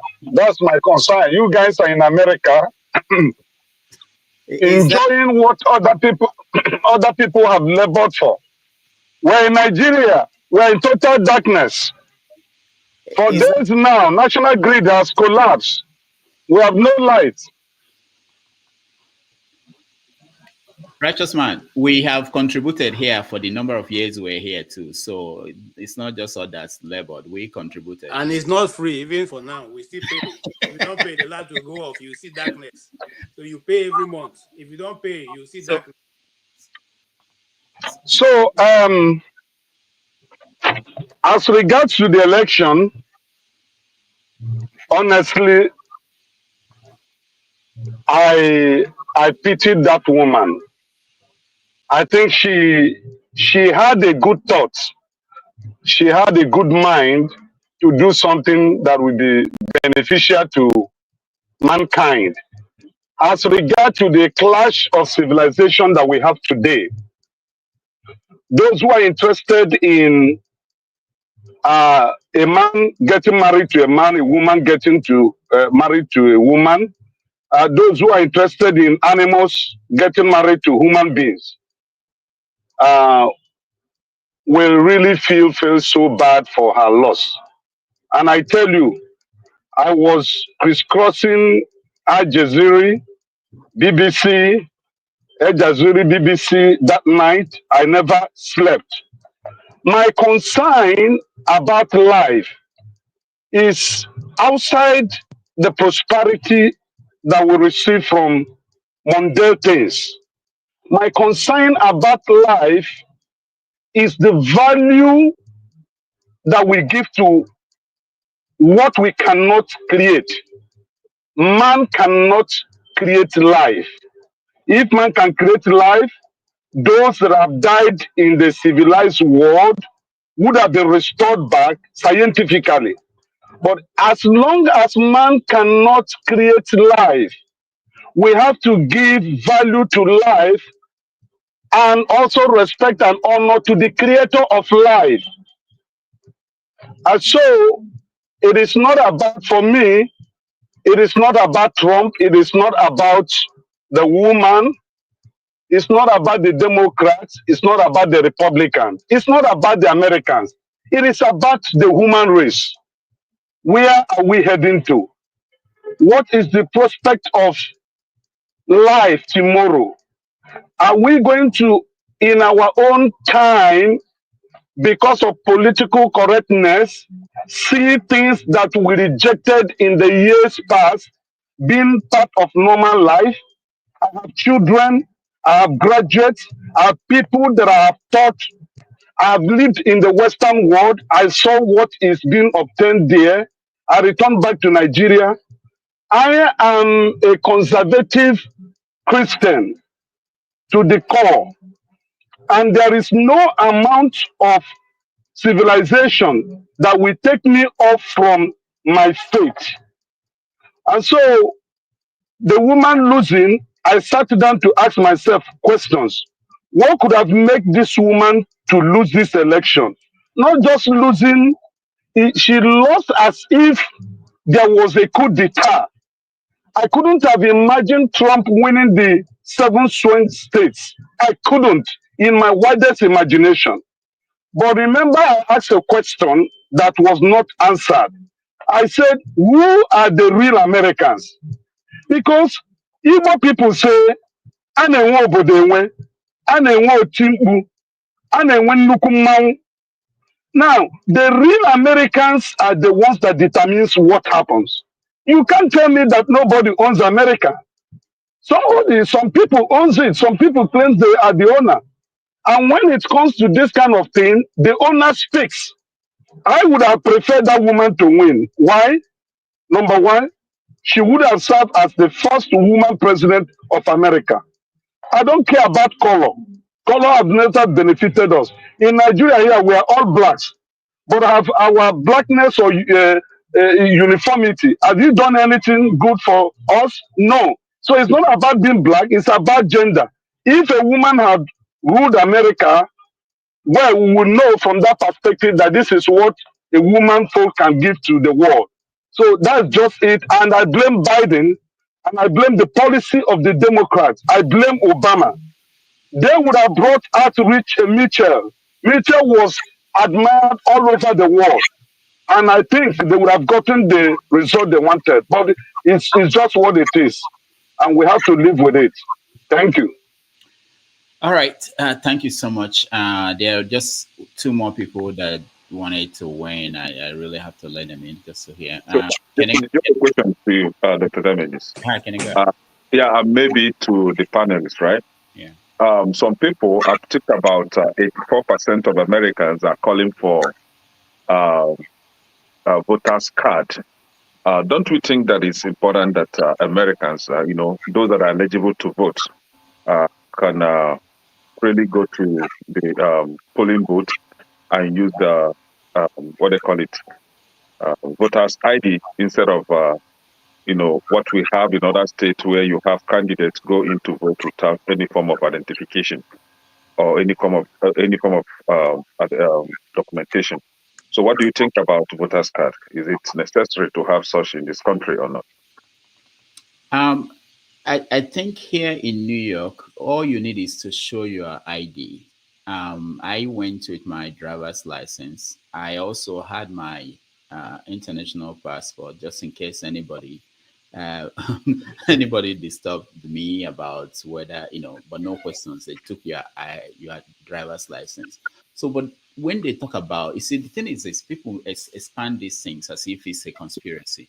When you see Democrats talk about the need to allow people to vote with voters' card, which I have also, there's a card they give you if you register to vote.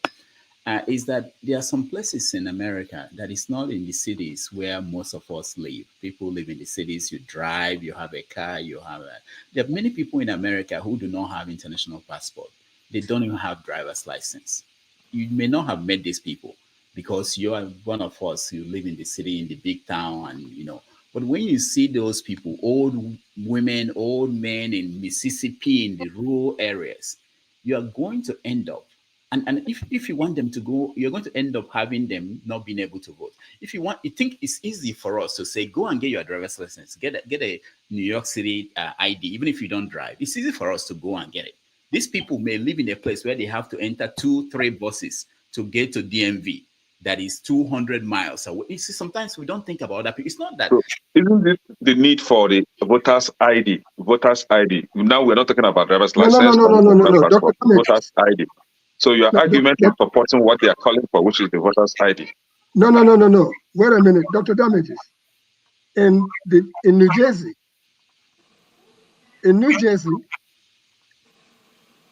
Dr. Damages, you are muted. No, I can hear you. I hear you now. I can hear you. In New Jersey, we don't ask you for your ID. In fact, it's not required. Here is why. There is a system here. From the time you have your driver's license, you have your social security number, you have all that, there is a ton of information on you.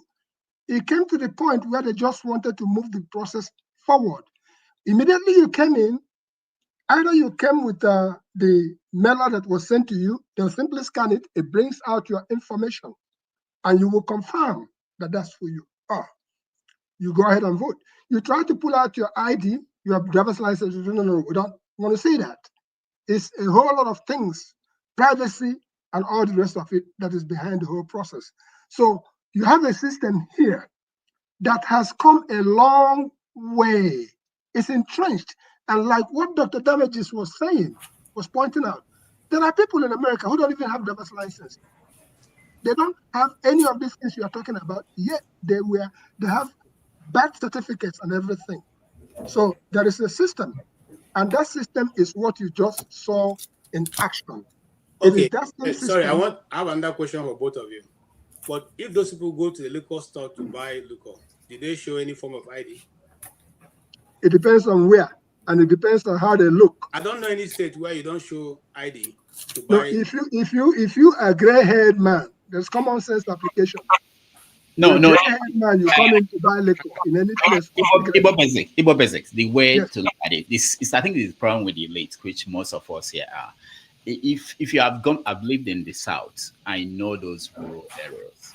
If you're talking about somebody in West Virginia, far away from any city, and there's a liquor store, maybe the person who is selling that is the cousin, the aunt. They're not going to be worried about show your ID to know your age. I'm talking about people who are really very old. But sometimes we use a tiny example, make it look like it's the state of things all over the country, and there is a big plot to get people to go and vote without being willing to or being eligible to vote. That's not what is going on. But anyway, go ahead, Ovie. Just that's the last word. At times, when they argue some countries, they follow me, right? That every American cannot have a voter's ID or ID. You know who water now? Every American has a social security number. Nobody they bring a come from bed. That they give you.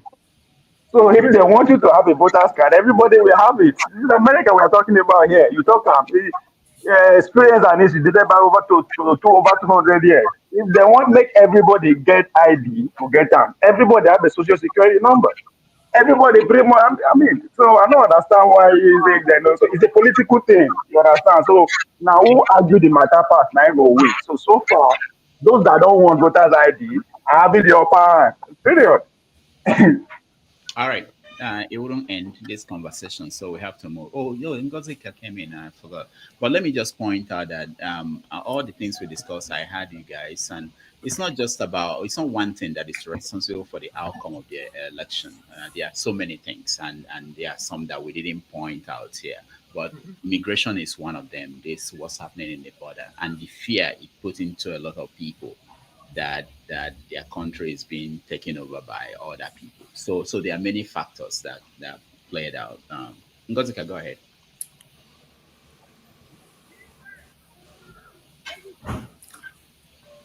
Well, Dr. Damages, I have a question for you. Okay. Let's see Ngozika first. Go ahead, Ngozika.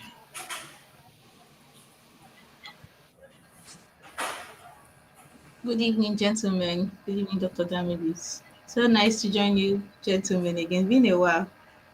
We are still on you people's election. Oh, yeah, I don't have anything to say about that one. I'll say this one out. All right. All right. Thank you. Then let's. I don't care who is. Okay, I have something to say. Sorry, that was a lie.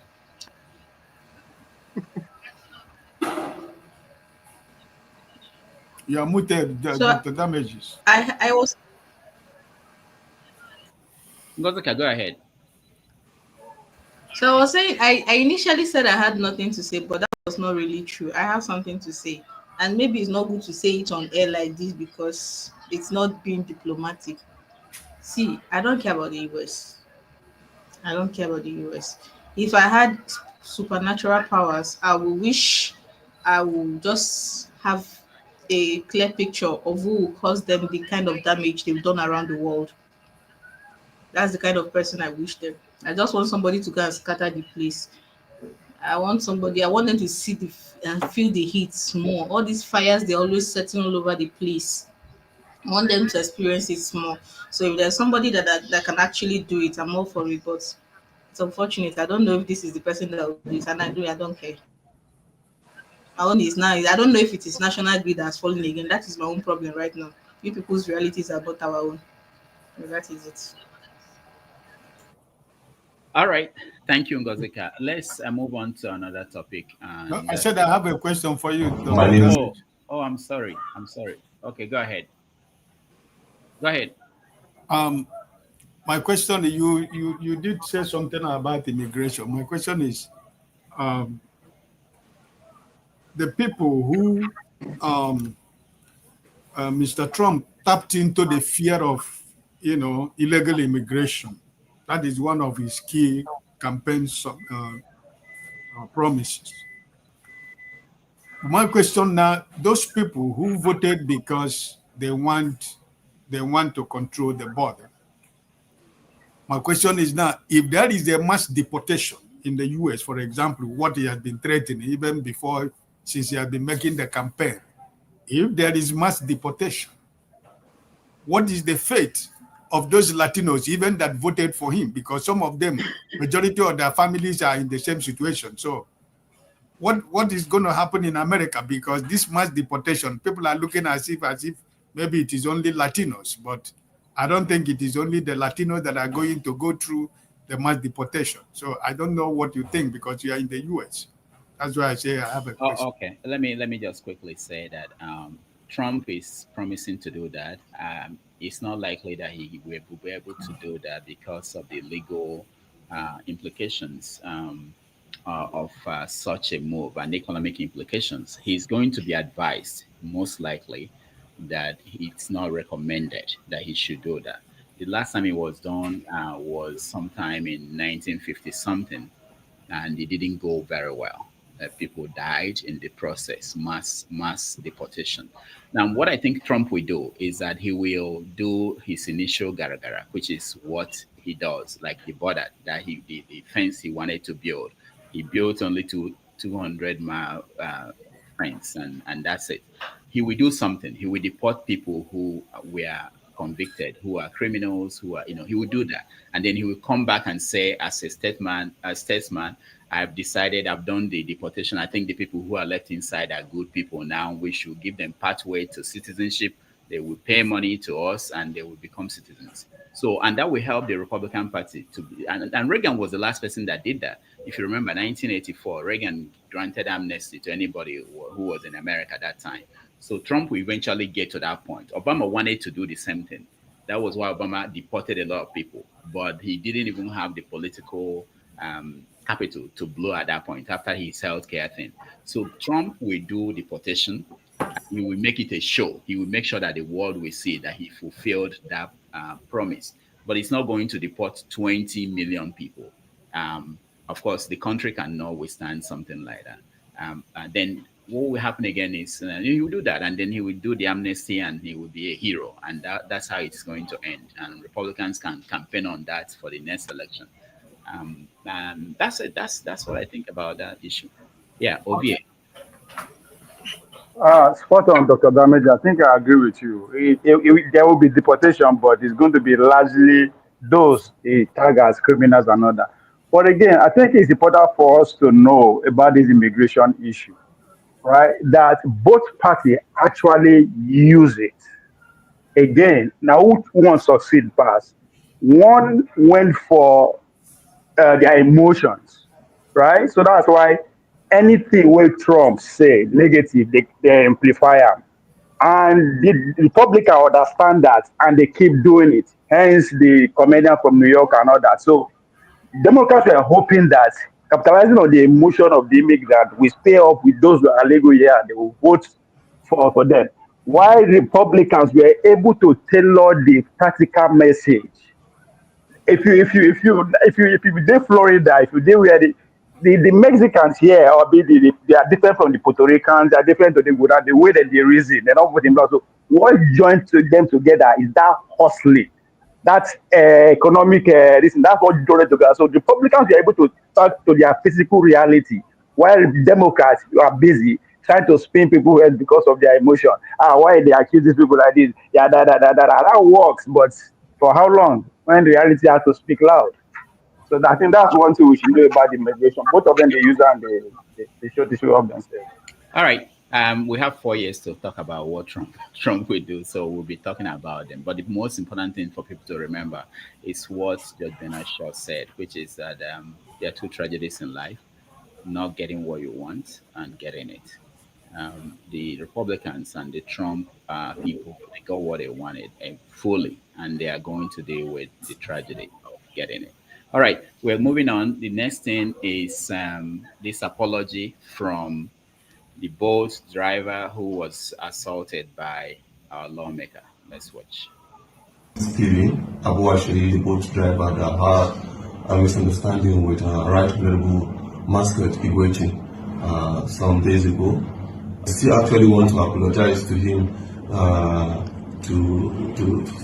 that I'm sorry for whatever I must have said or must have done to have provoked him to that level of anger. I am very, very sorry. This is actually a medium where I would like to tell all Nigerians that it is not time for us to start dividing ourselves based on religions or tribe or region or anything. That we should actually come together and try to see how we can unite this nation and move the nation forward. Please, Nigerians, let's forgive and forget. As even contained in our Lord's Prayer, that Lord, please forgive us as we forgive those who trespass against us. For there's no justice without forgiveness. Thank you very much. And I still want to use this medium to thank my family members, my parents, my brothers, my uncles, and everybody that stood by me. I want to appreciate all of you. I love you all. I love you all. Thank you. God bless Nigeria.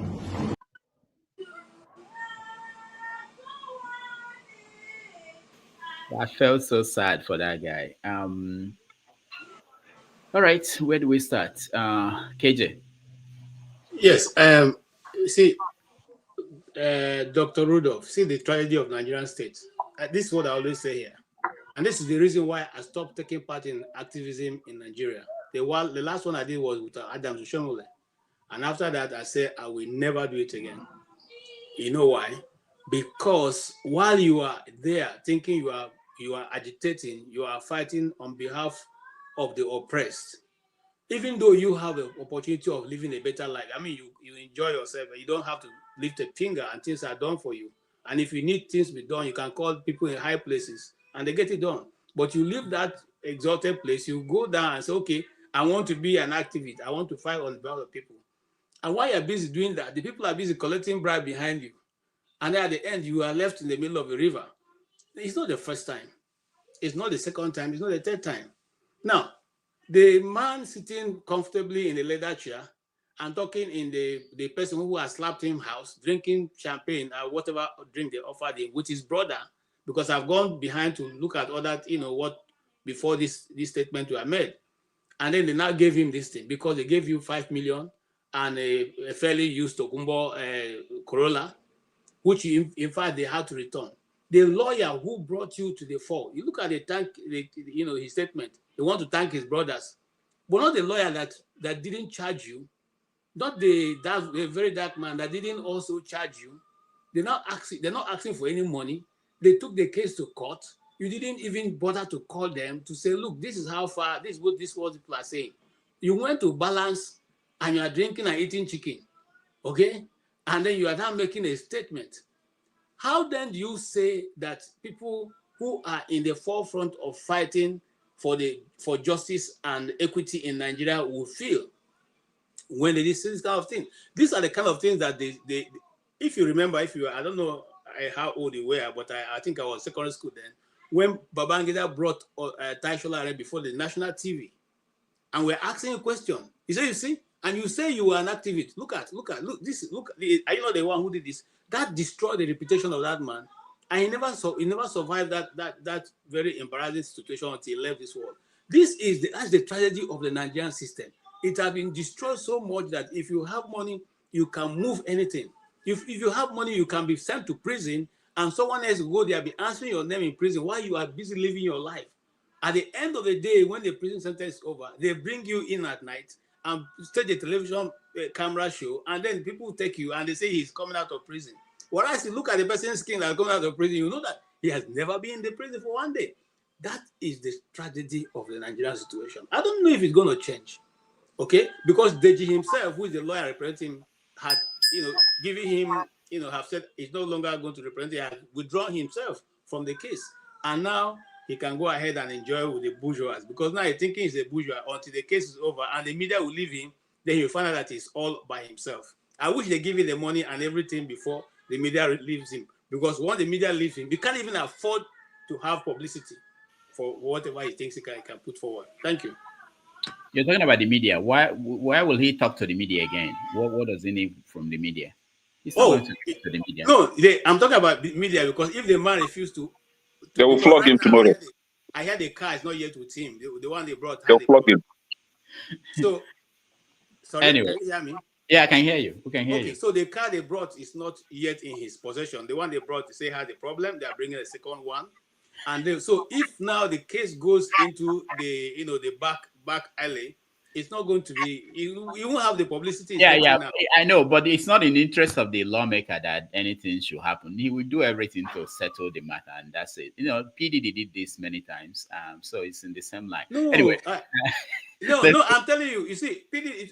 That's in the country where things work. If this man gets out of the searchlight of the media, he can tell this guy to go to hell. Okay. All right. Sure. This is my worry when I saw that video. I don't blame the guy. I understand what he was going through and why he did what he did. But the lawmaker, what was he thinking that we, the Nigerian people watching this boy, the man, whatever, making this apology, that we will say, oh, that's nice. They made up. Things are good. We should be happy for the law. What is? I think it's us that they are playing with, not even the guy who the boat driver. It's we, the Nigerian people. What do you think? And sorry, Rudolph, I'll take myself out and I'll bring someone so that they can have an Well, opportunity. I wasn't surprised when I saw the video. I expected it. It happens all the time in Nigeria. And in terms of them insulting our intelligence, I don't think so. Sometimes we don't give these politicians enough credit for their for their evil genius, or for the evil genius that they are. So I think they did. My conclusion is they did that. They asked for the apology so that it's on record, so that this guy who is highlighting this, you guys like to don't flatter me now. I think they just wanted to be on record that the Bolt driver apologized. They're already thinking the next election. They're thinking this guy might want to do more. He might want to be the next Abia State governor. Remember, you're number 6, whatever that means in Nigeria. Ben Kalu already said, you won't have any non-APC governor in Abia State. And this Alex Ikwechegh is from Abia State. So they're doing all this image laundry. Not that it matters if you believe it or not. For them, it is on record. So that when they go to any debate, if they do go to a debate or they have to bring it up, then they will say, what was the last thing that happened on the case? The man that you're saying was assaulted apologized. It's on record. It's on tape. That's all they care about. You don't have to. When last did we matter? What do we think or what we believe? When was the last time it mattered? Has it ever mattered to them? So the fact that you're thinking, oh, do they think we believe? They don't care.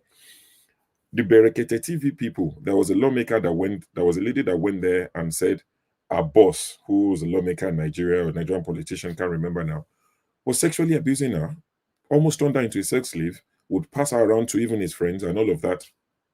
And she was on there and she cried and all of that. I shared it on a group chat. And as soon as I shared it with one of my friend, this was like maybe a month ago, one of my friends sent me a video and said, the lady's gone back the following day, and the politician in question came with his wife, and the lady, the accuser, went with her husband to that same show, I think maybe a week later or 24 hours later, and the lady who accused the lawmaker, after the lawmaker cried and said he didn't do anything on live TV, the lady said she was lying and apologized. This was like a month ago. Abu, the one from Adamawa State, that slapped a lady at the sex toy shop in Abuja. When they set up a panel, Mrs. Tinubu I think she chaired that panel. I know she was there. Or maybe she chaired it, or I know she was on the panel that investigated Ishaya Abu. What happened? What came of it? Nothing. So these things would continue to happen. Do you understand? So I wasn't surprised when it happened. Deji Adeyanju apparently wanted this guy to claim 50 million naira and a Toyota Corolla. Very dark man wanted him to claim 20 million and a Toyota Corolla, but they negotiated for 5 and a Corolla. Very dark man said he was informed that this guy was at the lawmaker's house chilling with his siblings. They would have promised them maybe a bit more money, maybe protection, to say if you run into any trouble, you can always come to us. So the guy has done what is best for him. He's thinking of himself and himself only. Now, the next person that they would slap, Nigerians won't bother. You know Nigerians now. They'll just be like, before we go and support you, now say, so the next person they slap, Nigerians will just turn a blind eye and say, let them turn the other cheek. We'll quote the Bible for the person. Turn the other cheek, let them slap you well. They never slap you rich. They understand. So in the words of the lawmaker, the Bolt driver can disappear for all I care. Yeah, as you were mentioning cases or past cases, I remember the Apostle Suleiman and Stephanie Otobo. I remember when that's... So that made you don't rate my mind. You just read me. What's on. We were fighting for Stephanie Otobo, and then one day we saw her in the church apologizing, and it was shocking. But what can you do? Ngozika, go ahead.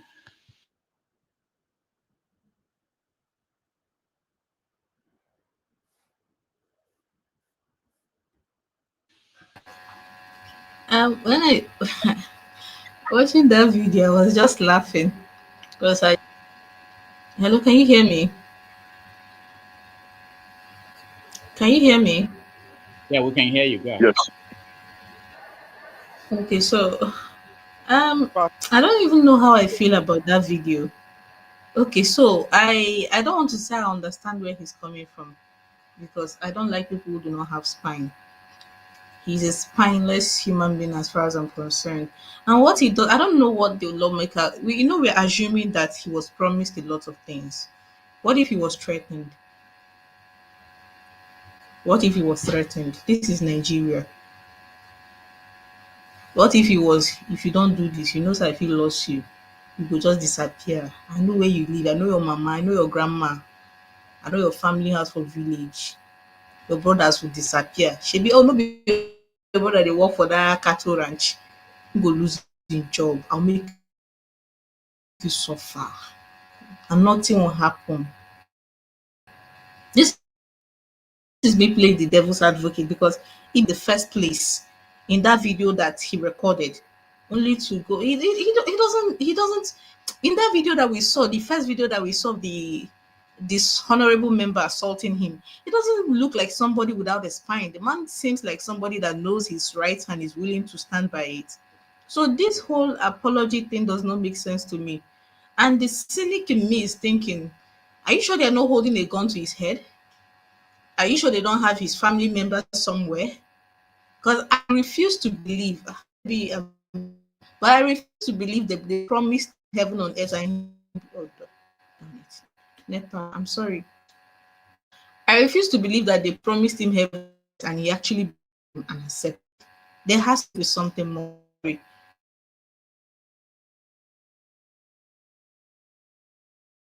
I think Gozika is having problems with her connection. We can't hear her anymore. But thank you, Gozika, for your contribution. Can you? The internet grid has collapsed. Yeah, thank you. Dr. Domegis, I said that you actually read my mind, because when show was reminding us, the first thing that came to my mind was Stella Otobo, how she came out with fact, evidence, and at the end of the day, Nigerians were fighting for her, and this same girl disappointed Nigerians by running on his altar to apologize, even with her mom, actually. And at the end of the day, where is Stephen Otobo today? They flogged her to, hiding. And this boy, I wasn't disappointed. For some of you that are disappointed with his behavior, I already know that there is poverty in Nigeria. And for the most part, Nigerians are not just poor financially, they are poor in their mind as well. And, the worst form of poverty, the poverty of the mind. So the fact that this guy, you had your camera, you were either on a live, either you went live or you are making a video recording, and your fellow man slap you. What is wrong with your hand? Can't you give back? Give back. Then when you go to court, you'll be saying that he's still fighting now. He started it, So for the fact that he did not give him back, I was like, this guy is boneless, man. And yeah, Nigerians, they ought to fight for him, because we are angry. We hate the politicians. We hate them. We don't like them because of how they treat us. So they were fighting for him. And what do you expect? The same poverty of the mind is giving you Corolla. How much is Corolla that you cannot hustle for? Right? It's giving you how much? Is it 5 million naira? When they talk about 5 million, okay, it's a big money. So 5 million, and then you sold everything out. You sold Nigerians out.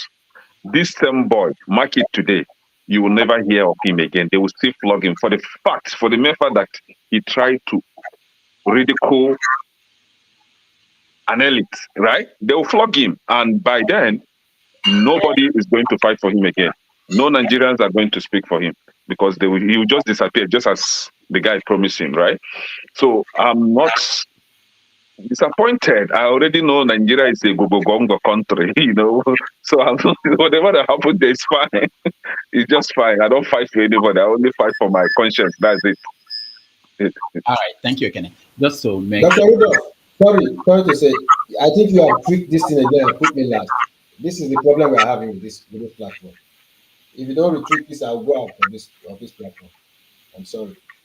You have put me last. I don't know what to tweet. Look at me on the last talk now. You're acting like I don't have something to do with my time. So one of our new rules is did I say anything? No, you can. Okay. One of our new rules is that just think about this as if you're on a TV channel and you're live and we're discussing a topic. Whatever else is happening, it shouldn't be on air. If there's a problem, you can send a text message, send to our complaint email, but don't just stop our conversation because something, I don't know what he's talking about, but it shouldn't be. Anyway, so you were talking about 5 million. 5 million is a lot of money in Nigeria, so you have to know that. Yeah, that was why I corrected myself. It's a big money, so. Okay, so Ovie, you're next. Dr. Ramejis, at times, at the talk, I want to sit down for your class. I know when you do your class, they teach. I know you are different. I want to see that. You said something while pushing question to show that are they not playing with the people? And you are spot on. Let's forget about this man for us and put ourselves on the hot seat. The people. Dr. Dameji, forget about me with the smoking go first or this bad man. If Dr. Dameji, you fuck up today, excuse my Yoruba, say you insult Ngozika or talk by any of the female that is coming here, we the people that you are referring to, instantly we don't carry out we deal with you immediately. That will kill your platform. We will descend on you immediately. Right? Now I'll come to the solution to that because I don't need to talk before. At the course of the conversation, two names were mentioned: VDM and Adeyoju.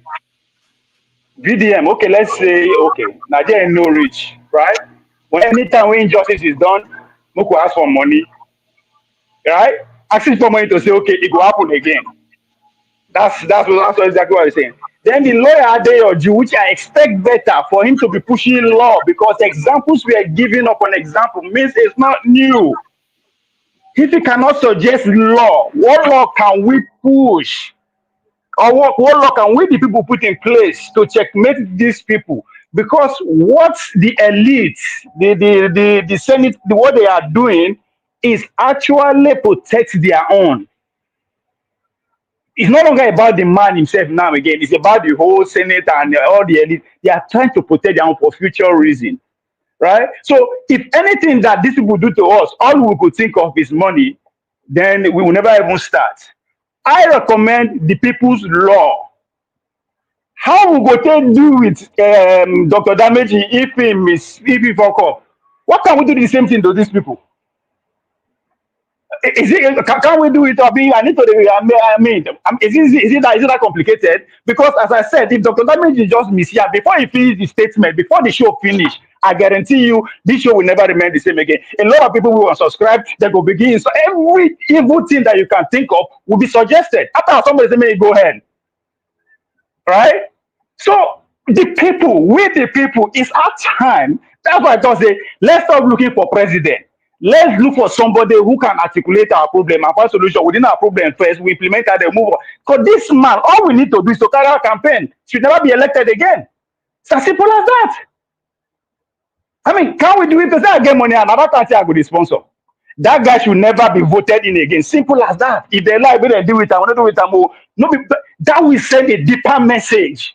Doesn't make it pay money. What is 5 million? It's nothing. 5 million is nothing. Even in Nigeria, as far as I'm concerned, it's nothing. Will it change your life? No. So the people, Dr. Dameji, thank you. We the people. What's wrong with us? Where is our power? When we go deal with Dr. Dameji or deal with show or deal with the Bakasi guy to Nigeria. Me where the smoking both easy. I go decide for internet if I just miss him. But we have somebody that we they pay, right? If we went across the board, but all we could suggest him make him pay money. The next thing now because it's on the record, the guy can really disappear. We don't know, or how many don't disappear. So it is about us now, with the people. Thank you.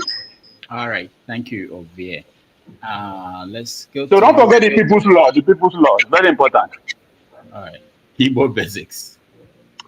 Yes, on the issue of Alex Ikwechegh, I would rather that we, all of us, including we Nigerians, try to approach this issue from a positive perspective.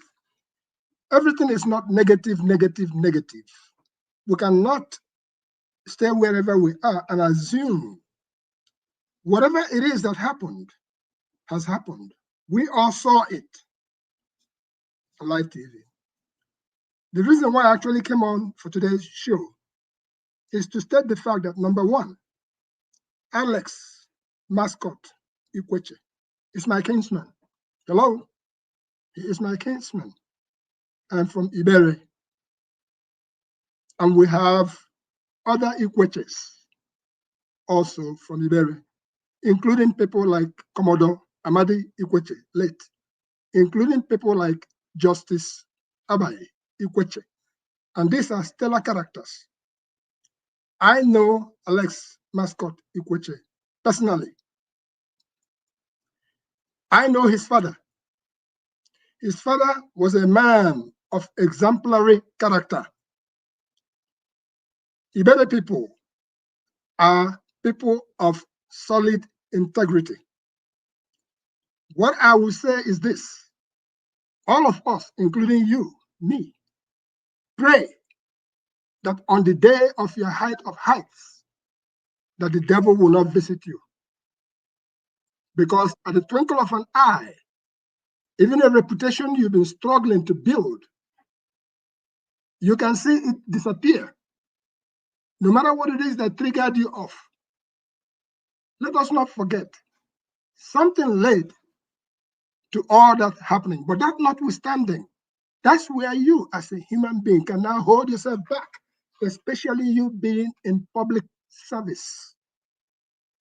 When you are in public service, you are there to serve, to protect, not to show us, who are you? No, that's not the issue.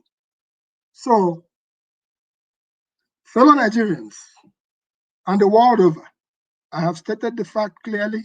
The man is my kinsman. I know him personally. What you saw was not the character of the man that I knew. It is a man at all of a sudden, whatever happened, somebody could come and say, open their mouth. And because of whatever that was going on with you, you react and you take it out on the wrong person that is in front of you at that point in time. So it goes both ways. The board man has put on record what he wanted to put on record. And let us all understand also that the board man took care of himself. I saw VDM, I saw others arguing on his behalf. I saw all of us saying, no, this cannot happen. But the man took care of himself. So what is it that all of us can see as a positive message to come out of it? I pray that Alex Ikwechegh learn from this particular issue, that for the rest of his life, that he should be able to guide himself. And this goes to all of us, because how many times have your own person in your wife or your whoever was arguing with you in your bedroom and wanted to go out and they stand by the door? What do you do? If it was me, I will leap through the window. I'm not going to try to force through. And that is what happened here. So it is an appeal that this thing has happened. If any of you want to reach Alex Ikwechegh, it's not to go and kill him or knock him down or break him down. If any of you want to reach the guy, the victim, the guy who was slapped, you should be able to encourage people to do, okay, just let me round up. Hold on. Let me round up. It looks like people who do the slapping are from Abga. And in Abga, Dr. Dameji, let me round up. We saw Bianco Juku clap somebody publicly. Okay? We have lived through that. So let us try to encourage people not to slap anybody out there. Igbo Basics. Yes. Just one question, actually two. You know this guy, and you are trying to testify that it's not his character. When that happened, if you had the opportunity to advise him, will you have advised him to take this step he took? Make a video with this guy and let the guy say this thing and put it out for us to see, and that's a solution to the problem. Is that the advice you will have given him? The advice that I've already given is to realize, Dr. Damages, the advice I have given is to realize that you've made a mistake. It's not to pent it up in any way, shape, or form.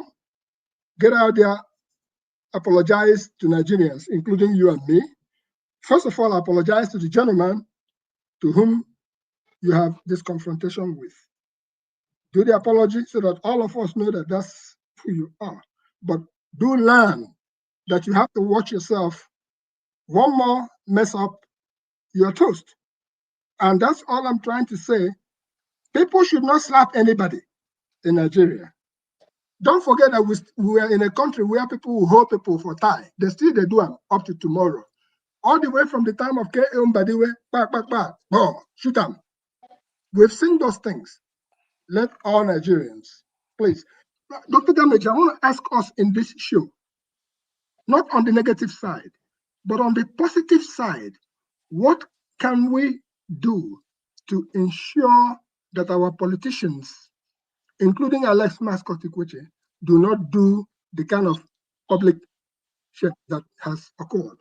In other words, what would be the positive thing coming out of this? That's what I'm trying to talk about. And that's what I'm working on. Please let me answer him just 1 minute, or he will not be up to.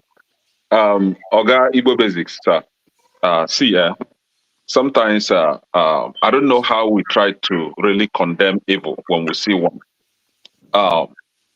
Sometimes I change it for you, and you'll be surprised because I don't know that language that I use might be so. It's the common thing. I change them for you, you know. So even if we are related and you do something wrong, I will condemn you as threat. Of course, so I will. I know Alex Ikwechegh wouldn't give me that stance to come and begin to defend him, or even make instance with what transpired between the ex-governor of Anambra State and Bianca Ojukwu. Bianca Ojukwu just defended herself. The then Anambra State governor's wife was a rascal. We all know her. She was coming to her private space, personal space, and Bianca Ojukwu had to defend herself. So she did right, and Nigerians hailed her for that. But here you have a supposed honorable, you know, that honorable, that thing they put before their name, honorable, behaving like a tout, right?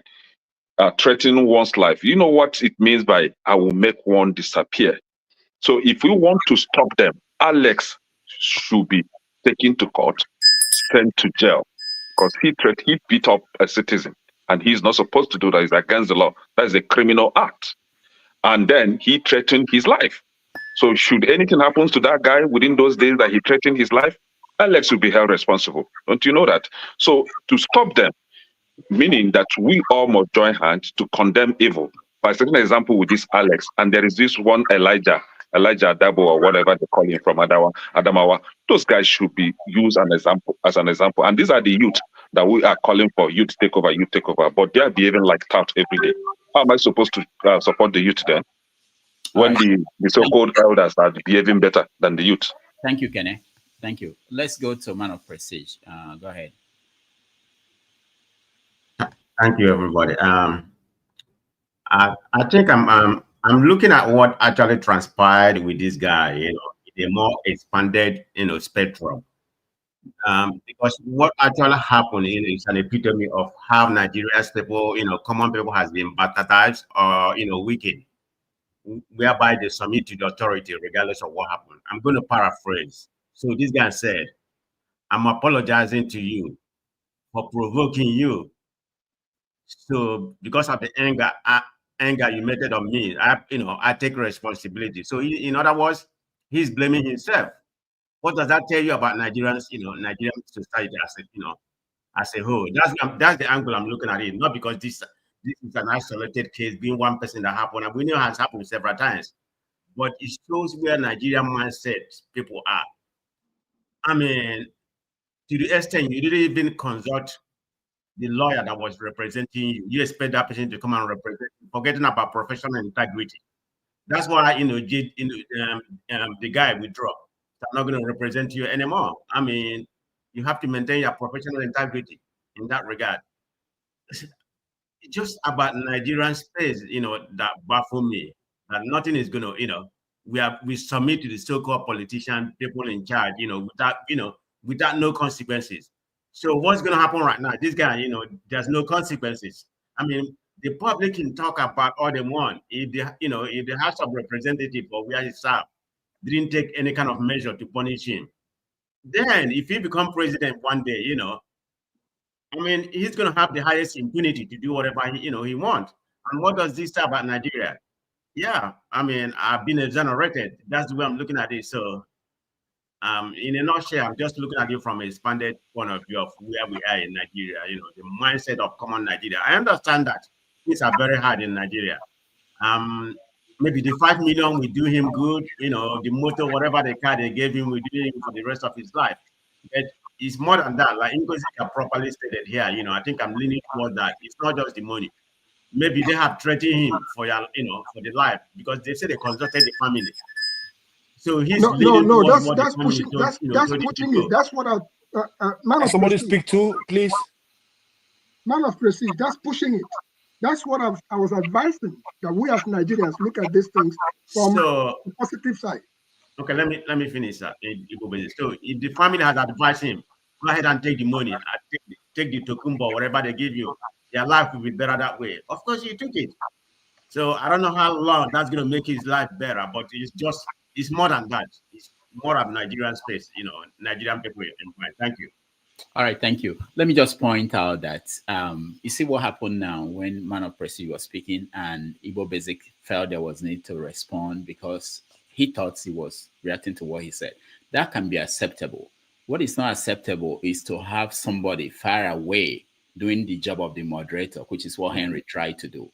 You just have to be patient and let the moderator moderate. You are not involved in that conversation going on, and you shouldn't speak. I'm just saying, don't say something too. I didn't say something too. No. What please, he said.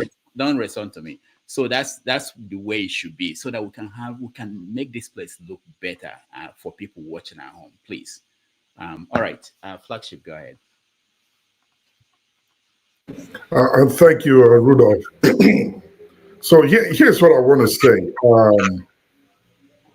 It is pathetic, very, very pathetic, to see the pictures that are coming out of Nigeria. You know, this young man, I mean Alex Ikwechegh, because I'm older than he is, and the boat driver have shown us a picture that frustrates anybody's attempt in trying to wanting to help the Nigerian situation. It is very, very frustrating. And we see these kind of pictures too often from the political circle and the religious circle.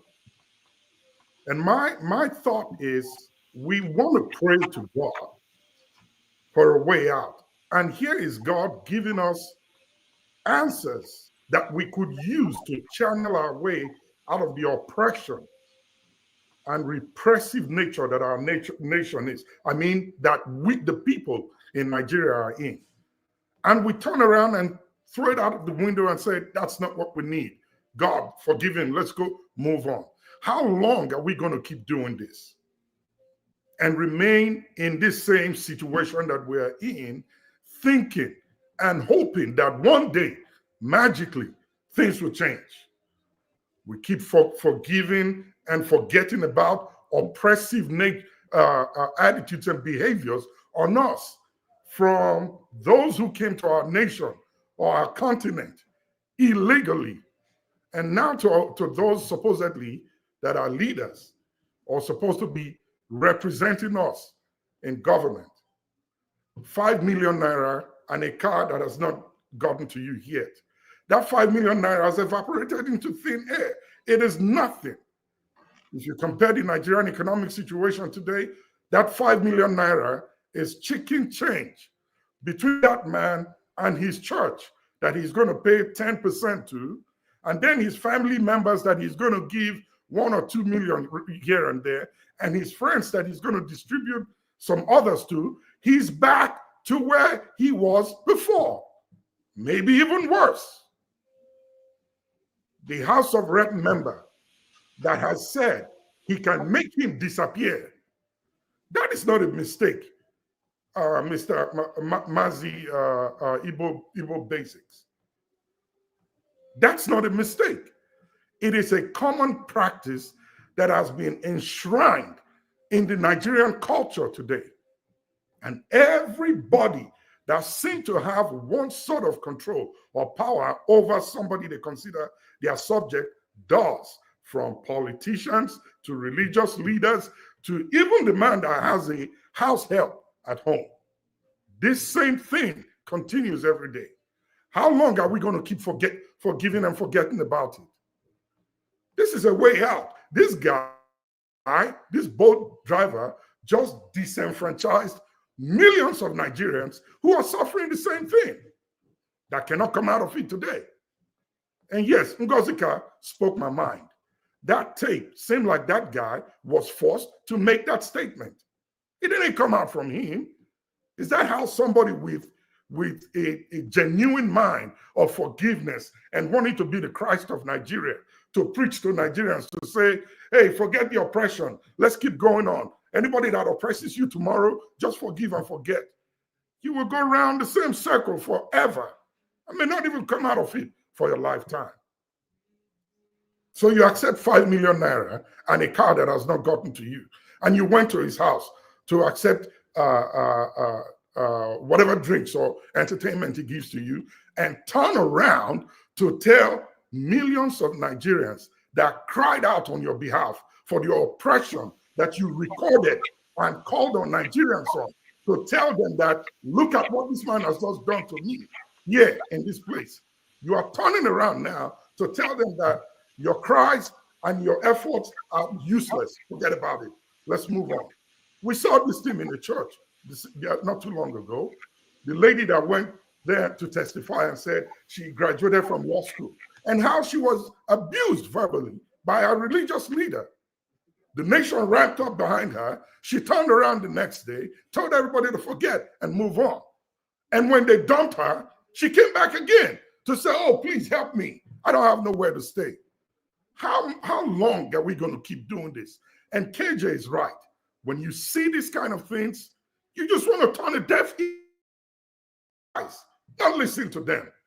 It's what you're cooking up for yourselves. Eat it. But because of the heart that we have, we sit down here every day to try to talk and figure out a way. Maybe the people will get it. Bob Marley put it in a song. Emancipate yourselves from mental slavery. In Nigeria, this thing here has been locked.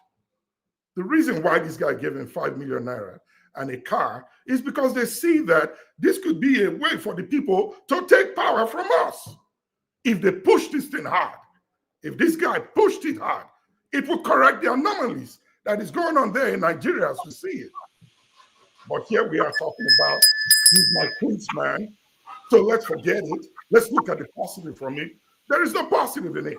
Well, we've been looking at the positives for years. That's why we are where we are today. That's why petrol is going from 200 naira to over 1,000 naira now. Well, you know what? Let's forgive and keep moving on. He's a Milokon, my kinsman. Let's put him in. That condition make our fish bend. Look, sir, one second, sir. It will not work if we keep doing this things this way. We need to tell ourselves the truth, and we need to take the bull by the horn. Whether it is my mother, my father, my brother or sister, whatever action you take not only affects that person that you hurt or did that thing to, it's going to affect millions of others out there. If justice is not given to them.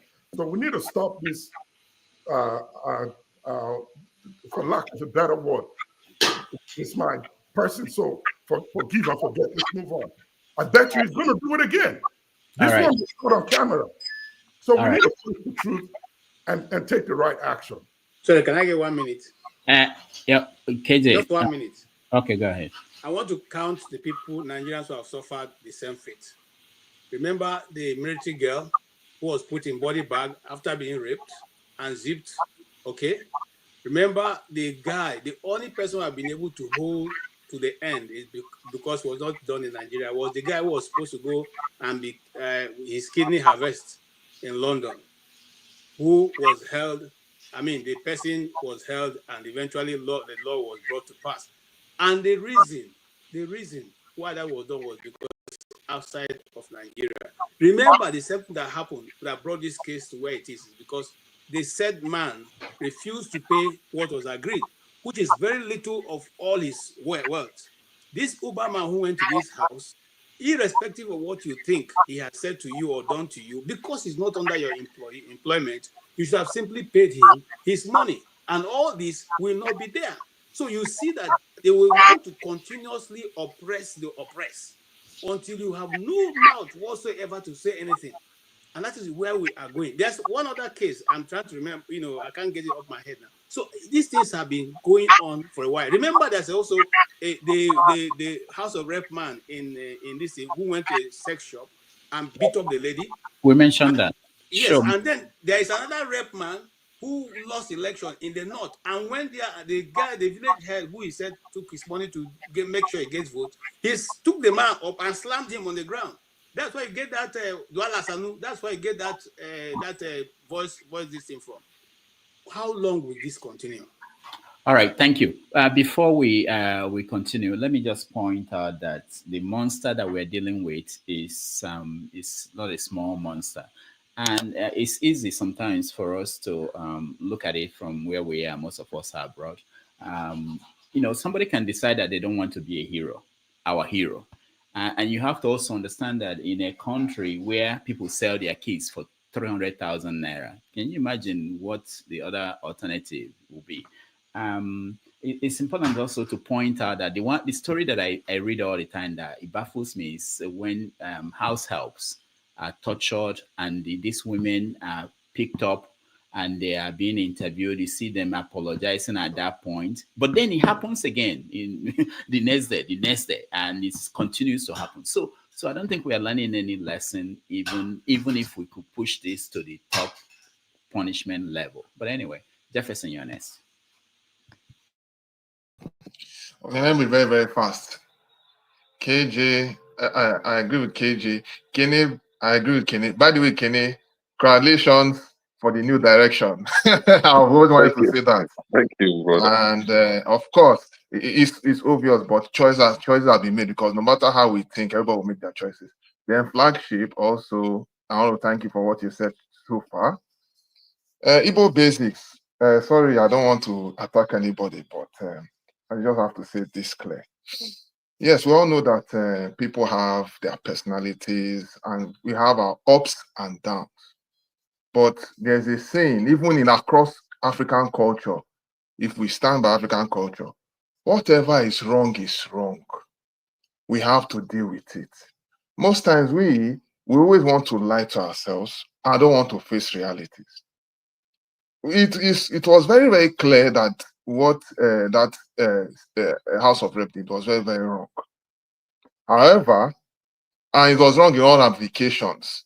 You say you can make someone to disappear. I will go to share my own experience. I've once said something wrong to someone who was when I was year one in university.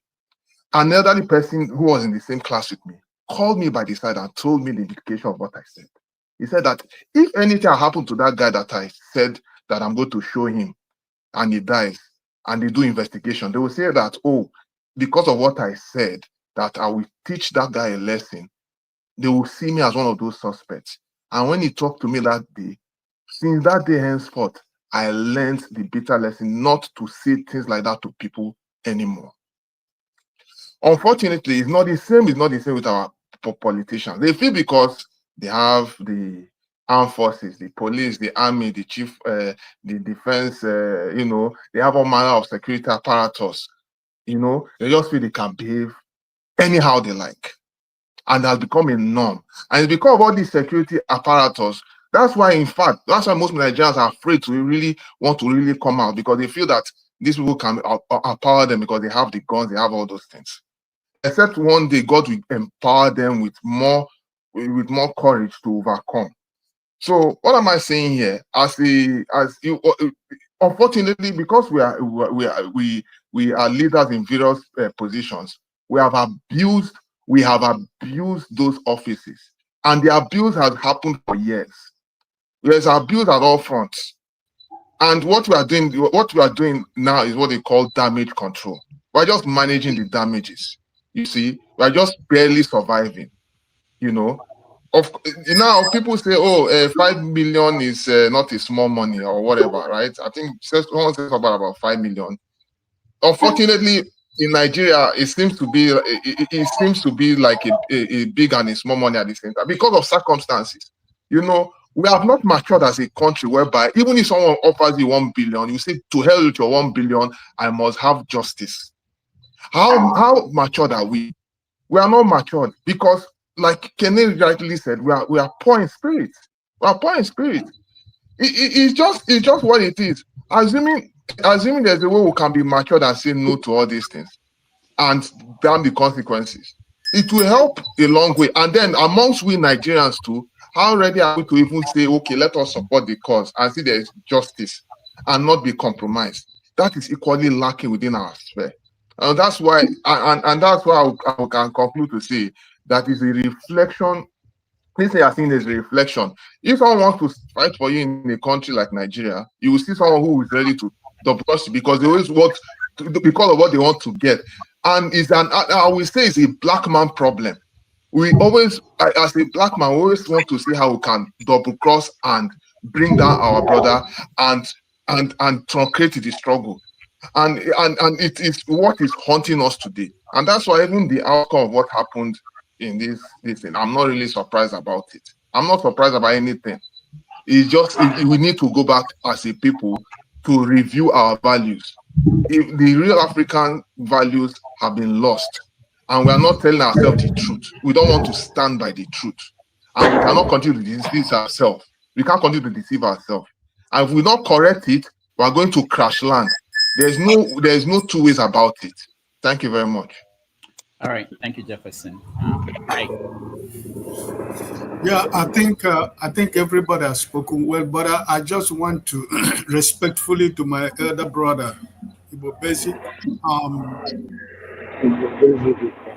that young man who made a statement that is on tape to say that he will make somebody to disappear.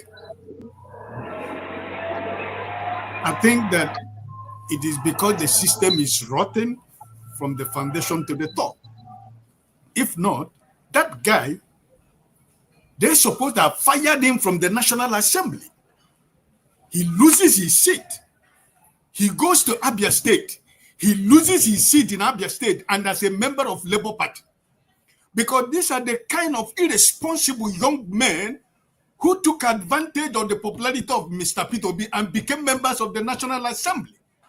And you look at them now misbehaving, acting as armed robbers, acting as street touts, representing a people, a state like where my brother Ibo Beziki is saying. You are mentioning about the kind of people that come from where you come from.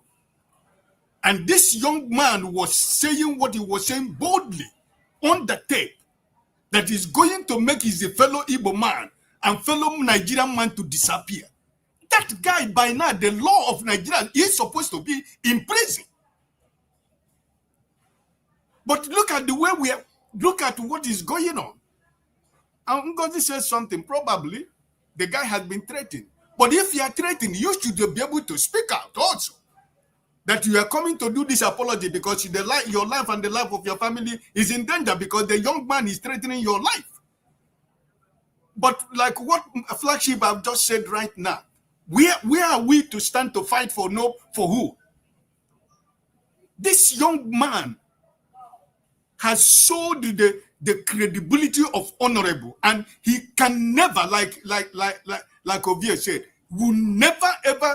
I think the first thing is that he can never go back to any kind of elective post in Abia State, because if there is no a sign of, if people are not asked to bear the consequences of their action, this is what we will continue to defend here. This is a man who has gone to represent you in the National Assembly, and look at what he's saying, and look at what he has done. And people are defending the indefensible. This young man, if he has an honor, or if his family has an honor, he's supposed to have resigned, or without anybody telling him to resign. That's what honorable men do. for saying that your fellow man, you make your fellow man to disappear because you are in a position that you can do anything and nobody is going to ask of him. That's what he said. Put yourself in the shoe of that Uber man.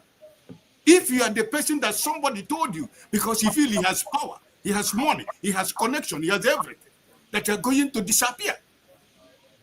So I think that it is time that we remove that name honorable and make this young man, I think the people of Abia State, it is their duty that this young man is forced to resign honorably from the National Assembly because it's a disgrace.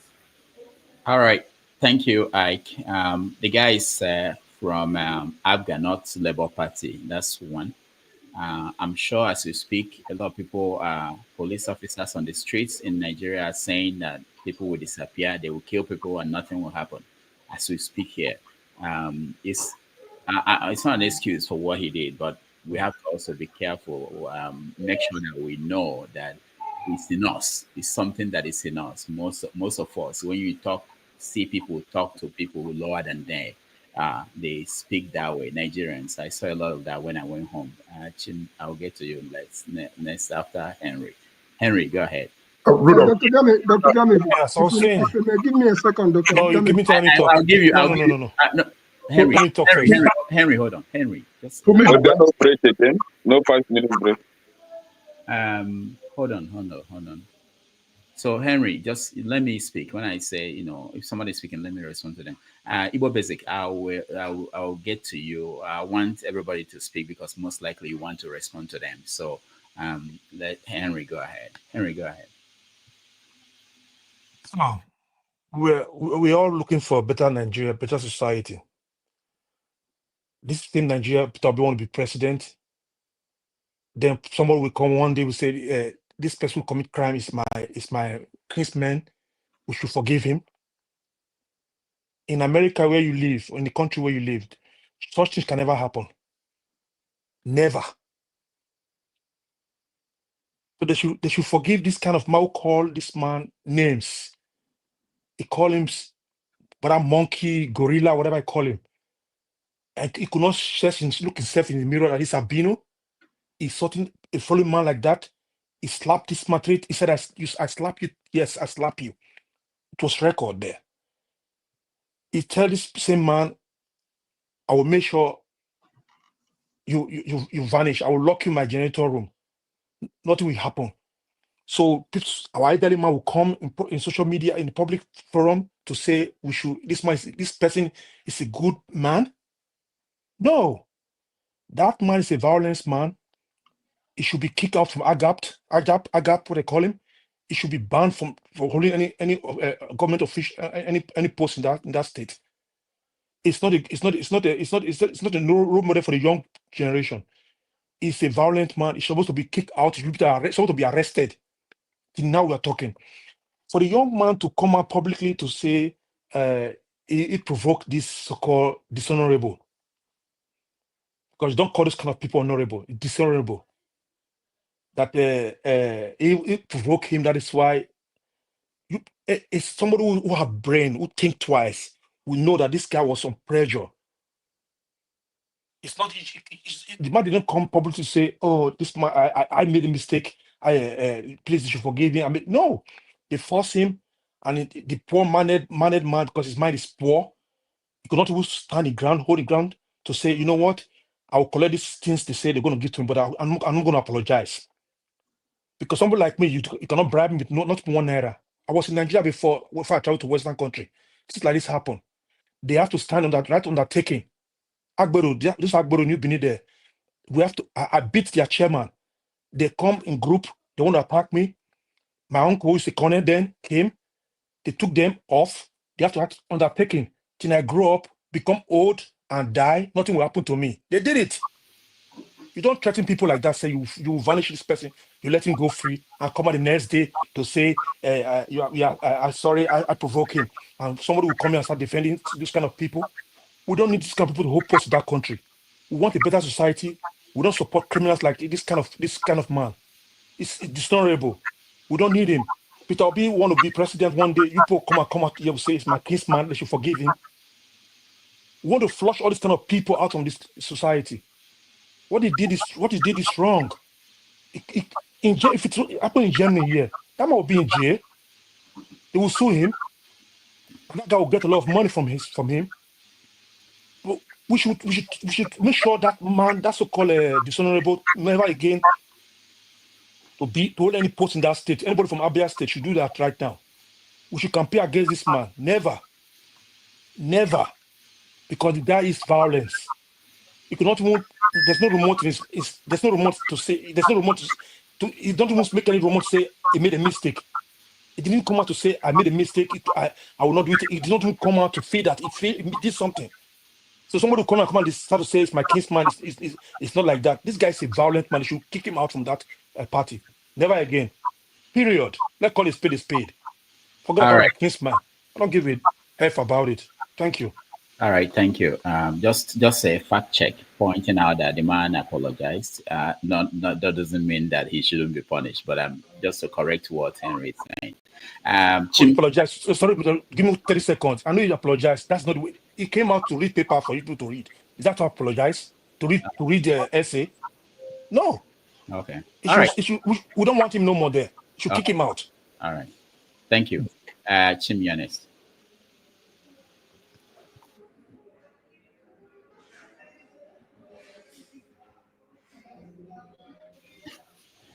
Chim, you're muted. We can't hear you.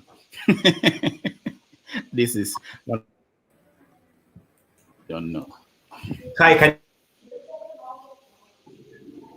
From Don Sancho in Canada, executive order.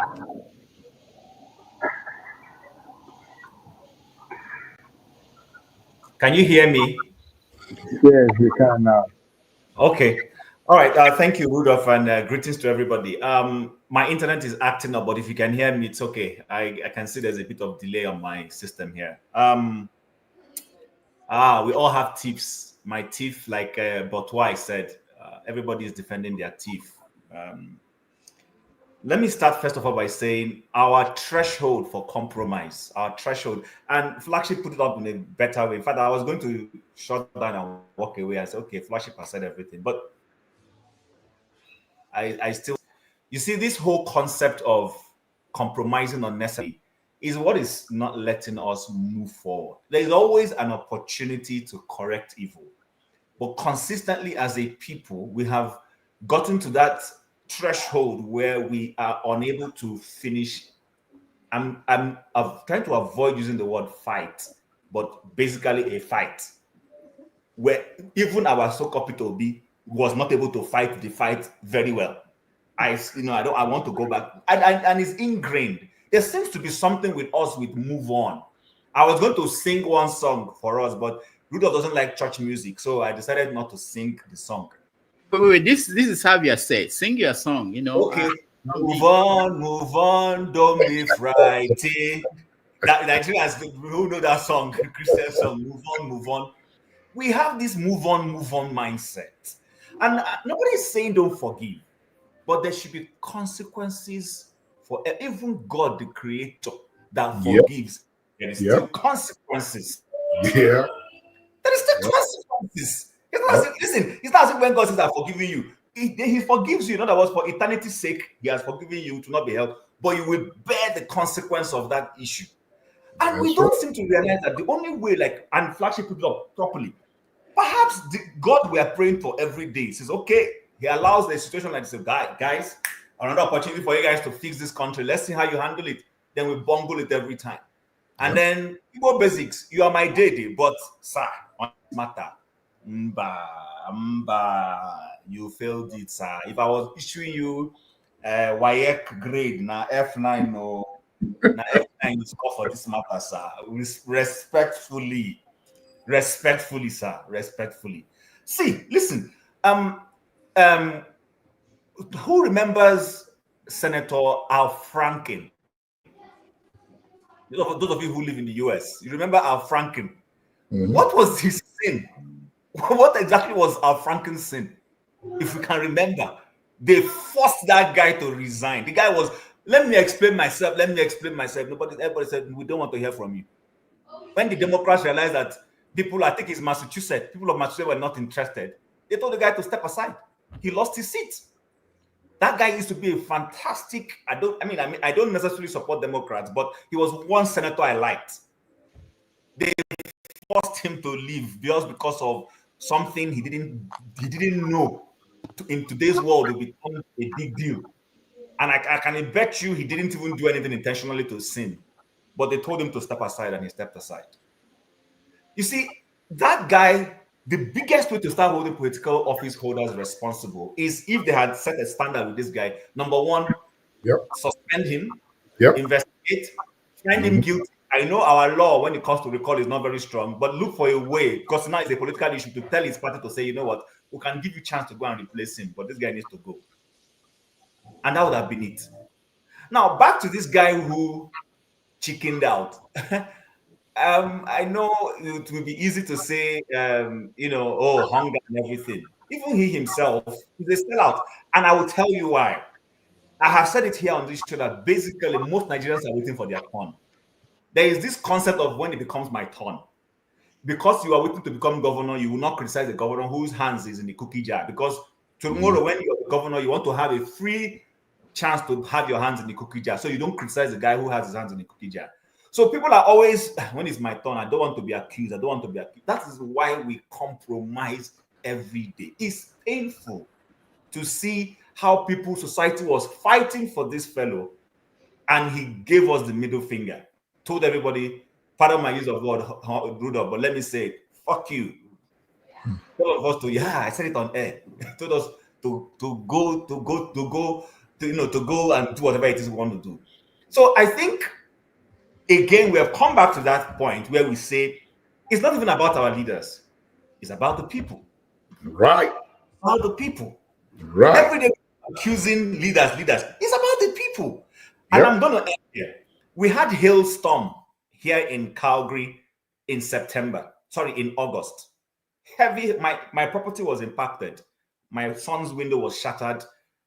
Of course, I filed a claim with my insurance. Insurance started playing games with me. I didn't even waste time. I just called somebody. Please, who is their regulator? I called the regulator and complained that the insurance is trying to take me for a ride. The regulator stepped in. The insurance company is the one begging me now.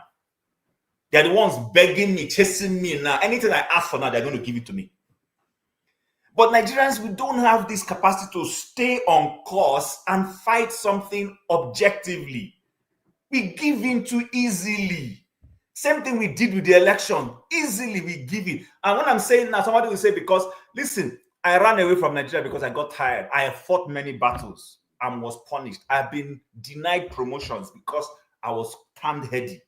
So that's why sometimes when I look at what's happening, I say, you know what, let me go and fend for myself. I think I'm not interested in all these matters anymore. At some point, I'm like, when people are ready, they will go and fix the thing. Don't tell me I'm abroad talking. No, I've been part of the same fight in one way or the other. But people, the people you are fighting with, I've been in an office fighting injustice, and people turned around, sorted themselves out in the same office, and I didn't know.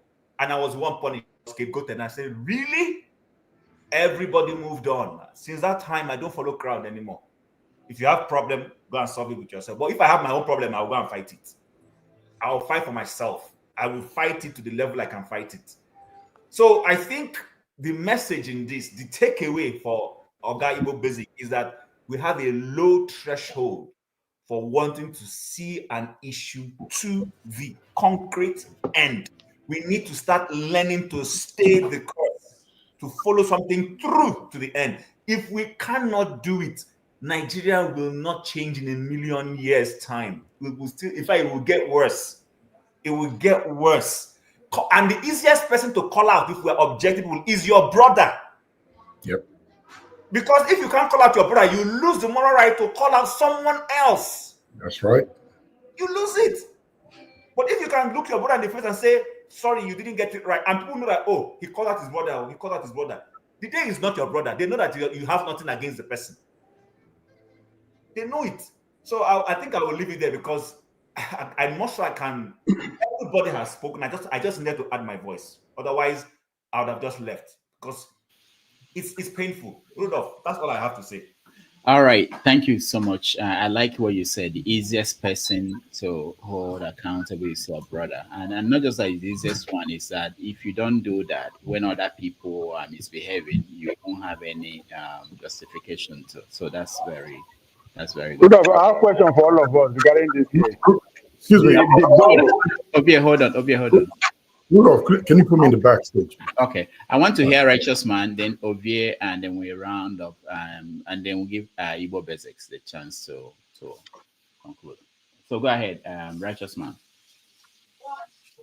Yeah, Rudolph, I am very shocked that Nigerians that are in this panel, maybe, pardon me if you were born in the US or Europe, but for those of us that were born here before you migrated, I am shocked that this is the first time you are hearing such a language from somebody. It's everyday language here. It's a normal thing. I've been told that. I was driving from Maryland, going to local airport because I was to fly to Port Harcourt. And one man overtook me. So I flashed light and I told him that he shouldn't drive in that way. He just parked by the side. And he told me, young man, if you don't take time, I will arrest you here and nothing will happen. That's I think that should be 2002. That was 2002. He told me, he said, come, I arrest you here and nothing will happen. I was just dumbfounded. I couldn't make any other further statement.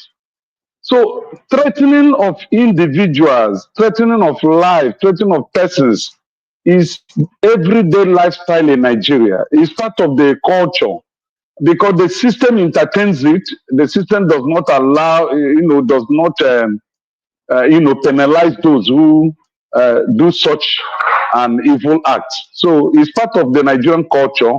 It's part of the Nigerian life system.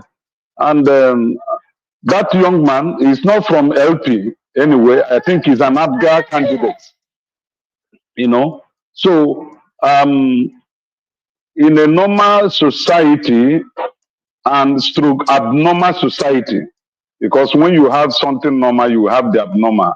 In an abnormal society, having acts of forgiveness and maybe dole out some cash, they will let him go.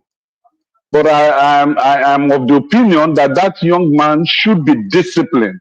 In fact, they should sanction him. He shouldn't hold any political office in Nigeria as long as he lives.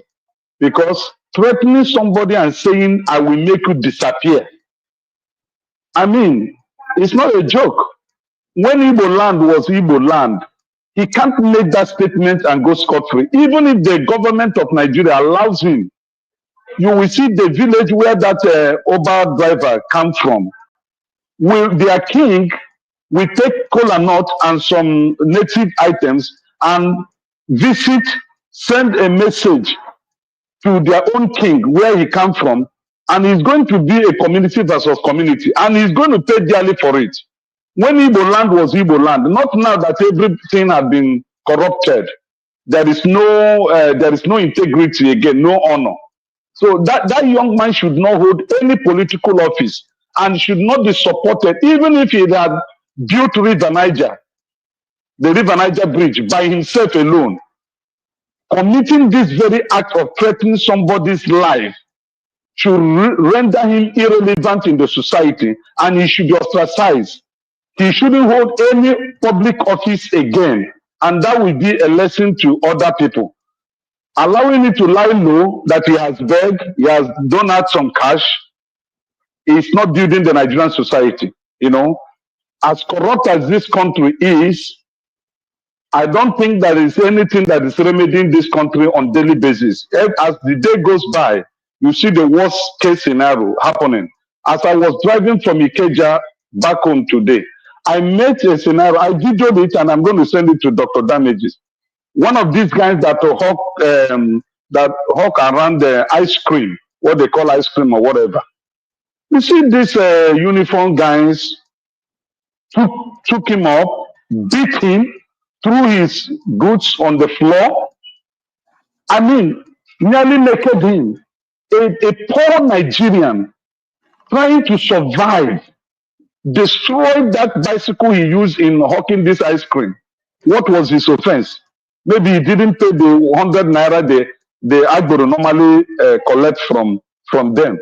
And as a result of it, they beat him what they think pan. Today, I videoed it.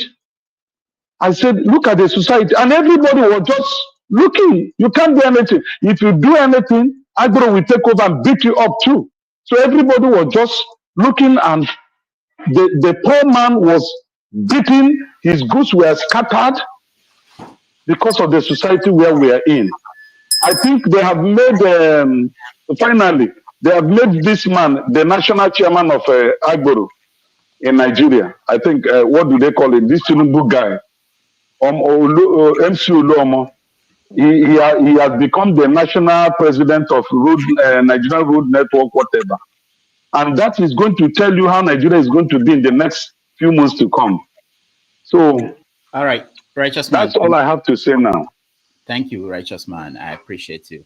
I will hand it over to Sho to take it up from here, and then forefathers will come in and continue. Before you go, answer the question, Rudolph. A question for everybody. What is the responsibility of the employee here? Talking about both. Do they have any responsibility regarding what just happened? Or them?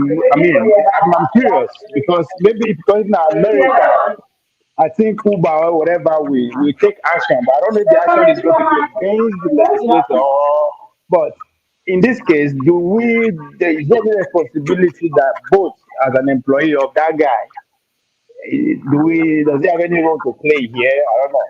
That's a good question. Rudolph, before you go. No, hold on. I have to go, really. It's urgent. Igbo Basic, Igbo Basic, please. Yes, there's not too much to say about this further, in the sense that I just wanted to be on record once again, responding to Chimi, responding to everybody else who have spoken as far as Alex Ikwechegh is concerned. Me saying he's my kinsman. That's the first person that I call out. I will not be here discussing with you what I have done in the background as far as this particular issue is concerned.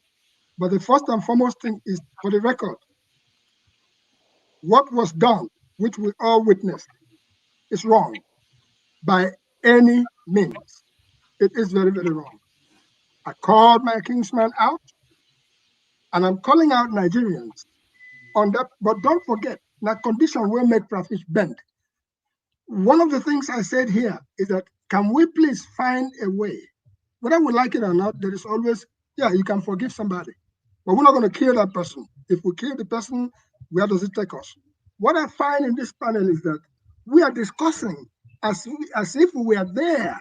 Some people have talked about 5 million, Corolla car, everything else. We are conversing as if we were part and parcel of the negotiations that was going on in the background for it to come to where it is now. So I would say that we Nigerians should not only shoot our swords, but we should also realize that the light at the end of the tunnel could be another train. And for that reason, in as much as they say, na condition make fish bend, and in as much as they say that the turtle say, if the war broke out, saying go kill a pregnant woman, that is the situation where we find. You can be assured that a young man who has been taken to the cleaners by all of us, being my kinsman, you can be assured that this will be a lesson for him for the rest of his life. And that's why I said to all of us, pray that on the day of your shine, that you don't act out of character, that the proverbial devil does not visit you, which in a twinkle of an eye, it takes 1 second for you to destroy whatever good things you may have done. And people will say, Tiboya, Tiboya, Tiboya. So let us realize, I've set it up again, what is wrong is wrong. And if anybody knows me, that's where I stand. You don't do wrong, publicly or otherwise. What was done was wrong. And I'm not going to come here and take knife and chop off my kinsman's head, but I will say to all of us, let us move forward. Many more things have happened since then. It looks like we're living in a 24-hour cycle. So let nobody here misunderstand what I have stated. I have called out my kinsman, but I'm not going to be here and litigate the case. It is something for me to do at the home. All right. Thank you. Thank you. Life goes on. All right. Thank you. I'll hand it over to Show. Thank you, everybody, for joining me. Tomorrow, we have David Hundeni joining us on 90 Minutes Africa. And on Tuesday, Simon Ebang. So please, if you can. All right. Sure. Take it from here. All right. Thank you, Rudolph. Have a good evening. Did you say Simon Ebang? Yes, it's coming on Tuesday. It's coming here. Yes, on Tuesday. The Prime Minister is coming on Tuesday on a work day. Yeah, so put respect on the name. Prime Minister is coming. You work with the time the Prime Minister has. This is not a Prime Minister. Put respect. He's Prime Minister. Brother Pansat, it's good to see you, Brother Pansat, because I'll be on my way out. Oga Pansat, welcome to the show. It's your turn to weigh in on the topic. I'll be holding the fort for the next 20 minutes or thereabout until Fofada turns up. So, Oga Pansat. Yeah, let me say. Ask my question to you.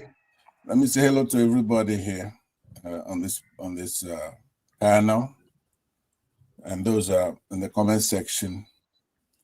A Nigerian House member got into Kapofu with a small boy. It's not social media. We have our ways back home. Boys have to be boys. What he did was wrong. He apologized for it. But I listened to the tape very carefully. He says to the kid, I'm not going to involve my police officers. Let's do it man to man. Let's fight. Right? That's fair. That man is not just a big man over him. That'll be wrong. That's where he's apologized, and that's fair to apologize. But if a small boy, when you're older than somebody back home, that is part of our culture. You don't tell somebody, you don't run your mouth like you're on social media. Right? So he's older than he is. They are brothers. It's only minorities who try to divide us, say this one is from Delta, this is from. As far as that honorable is concerned, that's one of his brothers. And that's why a lot of people here, they don't want it to be over. They think that they're going to be enemies forever. It's blood, thicker than water.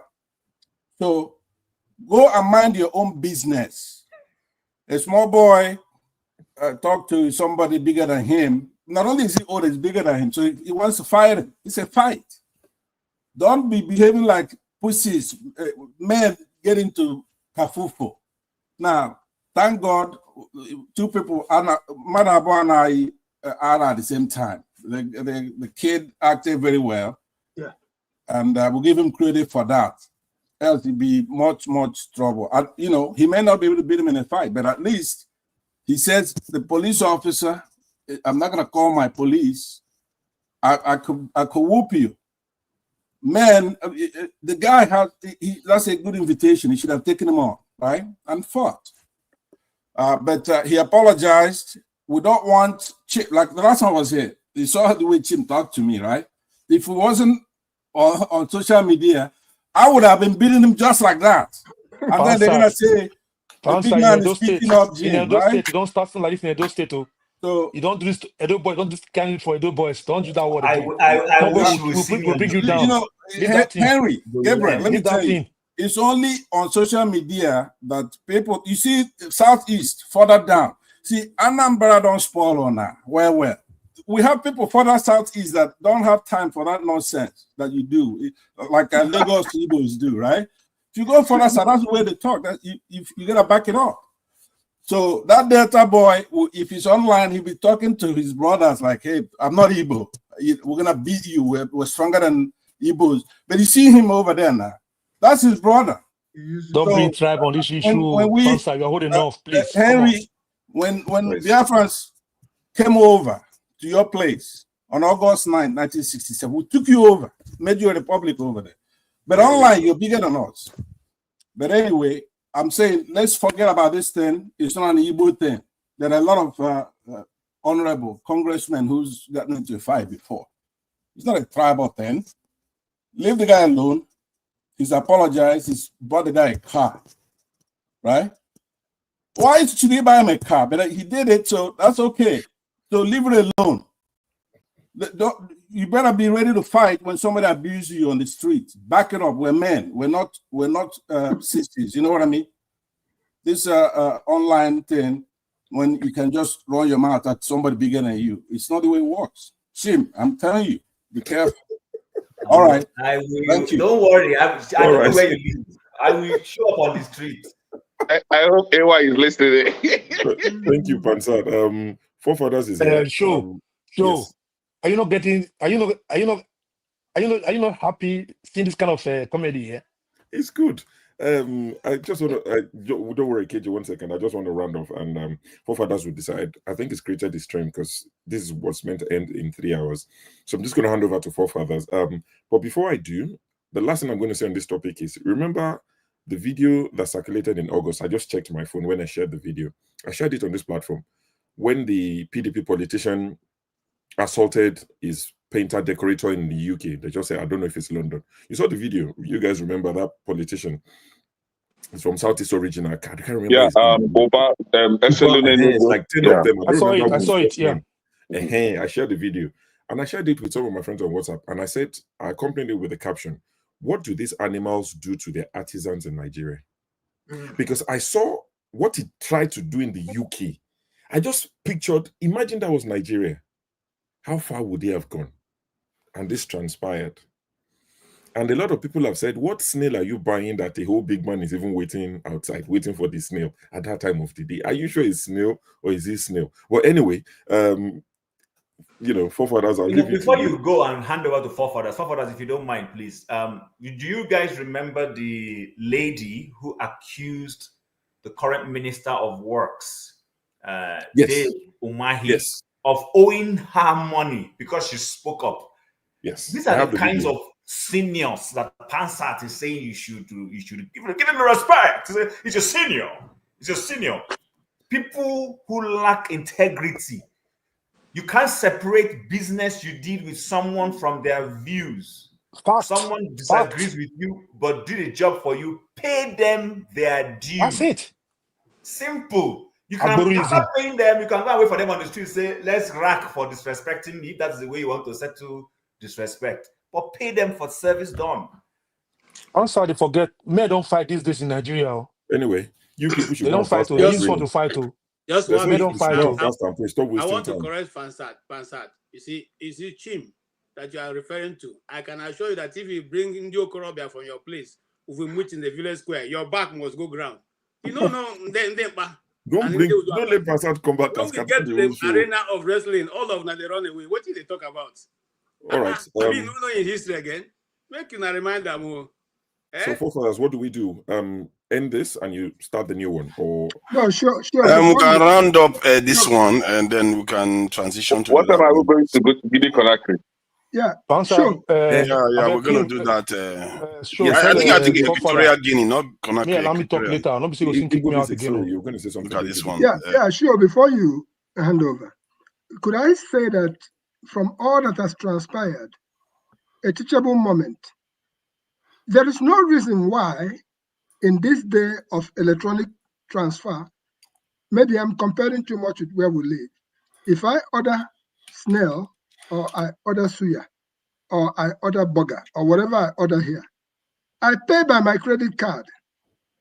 The driver has no business with me. He doesn't have to see me. In Nigeria, you don't. In Nigeria, you pay the driver separately. No, but what I'm trying to say is this: can we make sure that the boat company will become responsible for paying the driver, maybe out of this situation, because that will avoid any further personal interaction. For here, you order, the person you paid already, the person comes to your door. If he sees you and if he hands you over the food, if you like, you give him a tip. If you don't like, you thank him or not. If they don't see you, they'll drop your food right in front of your doorstep and they will take a picture of it. So while we are arguing who has done right and who the has lawmaker done wrong, need to do this for us so that they can, what you said, into law. what you said makes sense, right? But in this situation, right, payment wasn't actually what started the problem. No. The problem was this. Bring it to my door. The honorable guy was asking the Uber driver or the boat driver to come down from his vehicle, then take the snail if payment had been to his made house or somewhere. I don't know what the problem is. I think and that is not the rules. The rules is that you have to come over and pick whatever you have. But imagine if payment had been made. So that was what caused the problem. The initial, because he wanted his money. Practice. If payment had been made, he would have just driven away. Simple. That's what the food there and go about your business. Payment had been made. Your Amazon driver doesn't wait for you. So let's end this. We can continue on the next stream. It's a continuation. Then we go to Nigerians should learn from this and institute that. So I heard a lot of you have watched the video. I want to hear what you saw because I didn't watch the video because of the type of Christian I am. So I want to hear from those who have watched Equatorial Guinea video. I'm coming back to the next stream. What that will gist me what you saw. Christian you are. Let's round this off anyway. I'll play the outro music and we'll come back on the news stream.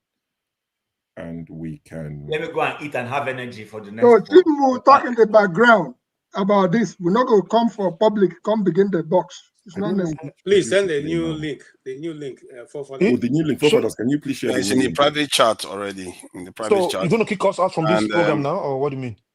And not yet. We are still getting this thing. I think in 2-3 minutes we'll be out of here. So that's the new link in the main chat and in the private chat. Already included it. I'm just going to find the outro music. Okay. Yeah. All right. Anyway, I'd like to thank everyone for joining us on this particular episode. Forefathers will be continuing as soon as this stream ends. Please do make sure you stay behind and join the news stream. And the ladies would have their session today. I'm not sure. I think I overheard that the session tonight is going to be slightly late, maybe about half an hour late than the usual time. And I think it's because they said what they're discussing is adults ears only. So they want to leave it till as late as possible. So for those of you who like those kind of gist, please make sure you attend. On that note, we'll see you on the next stream. What time is Mr.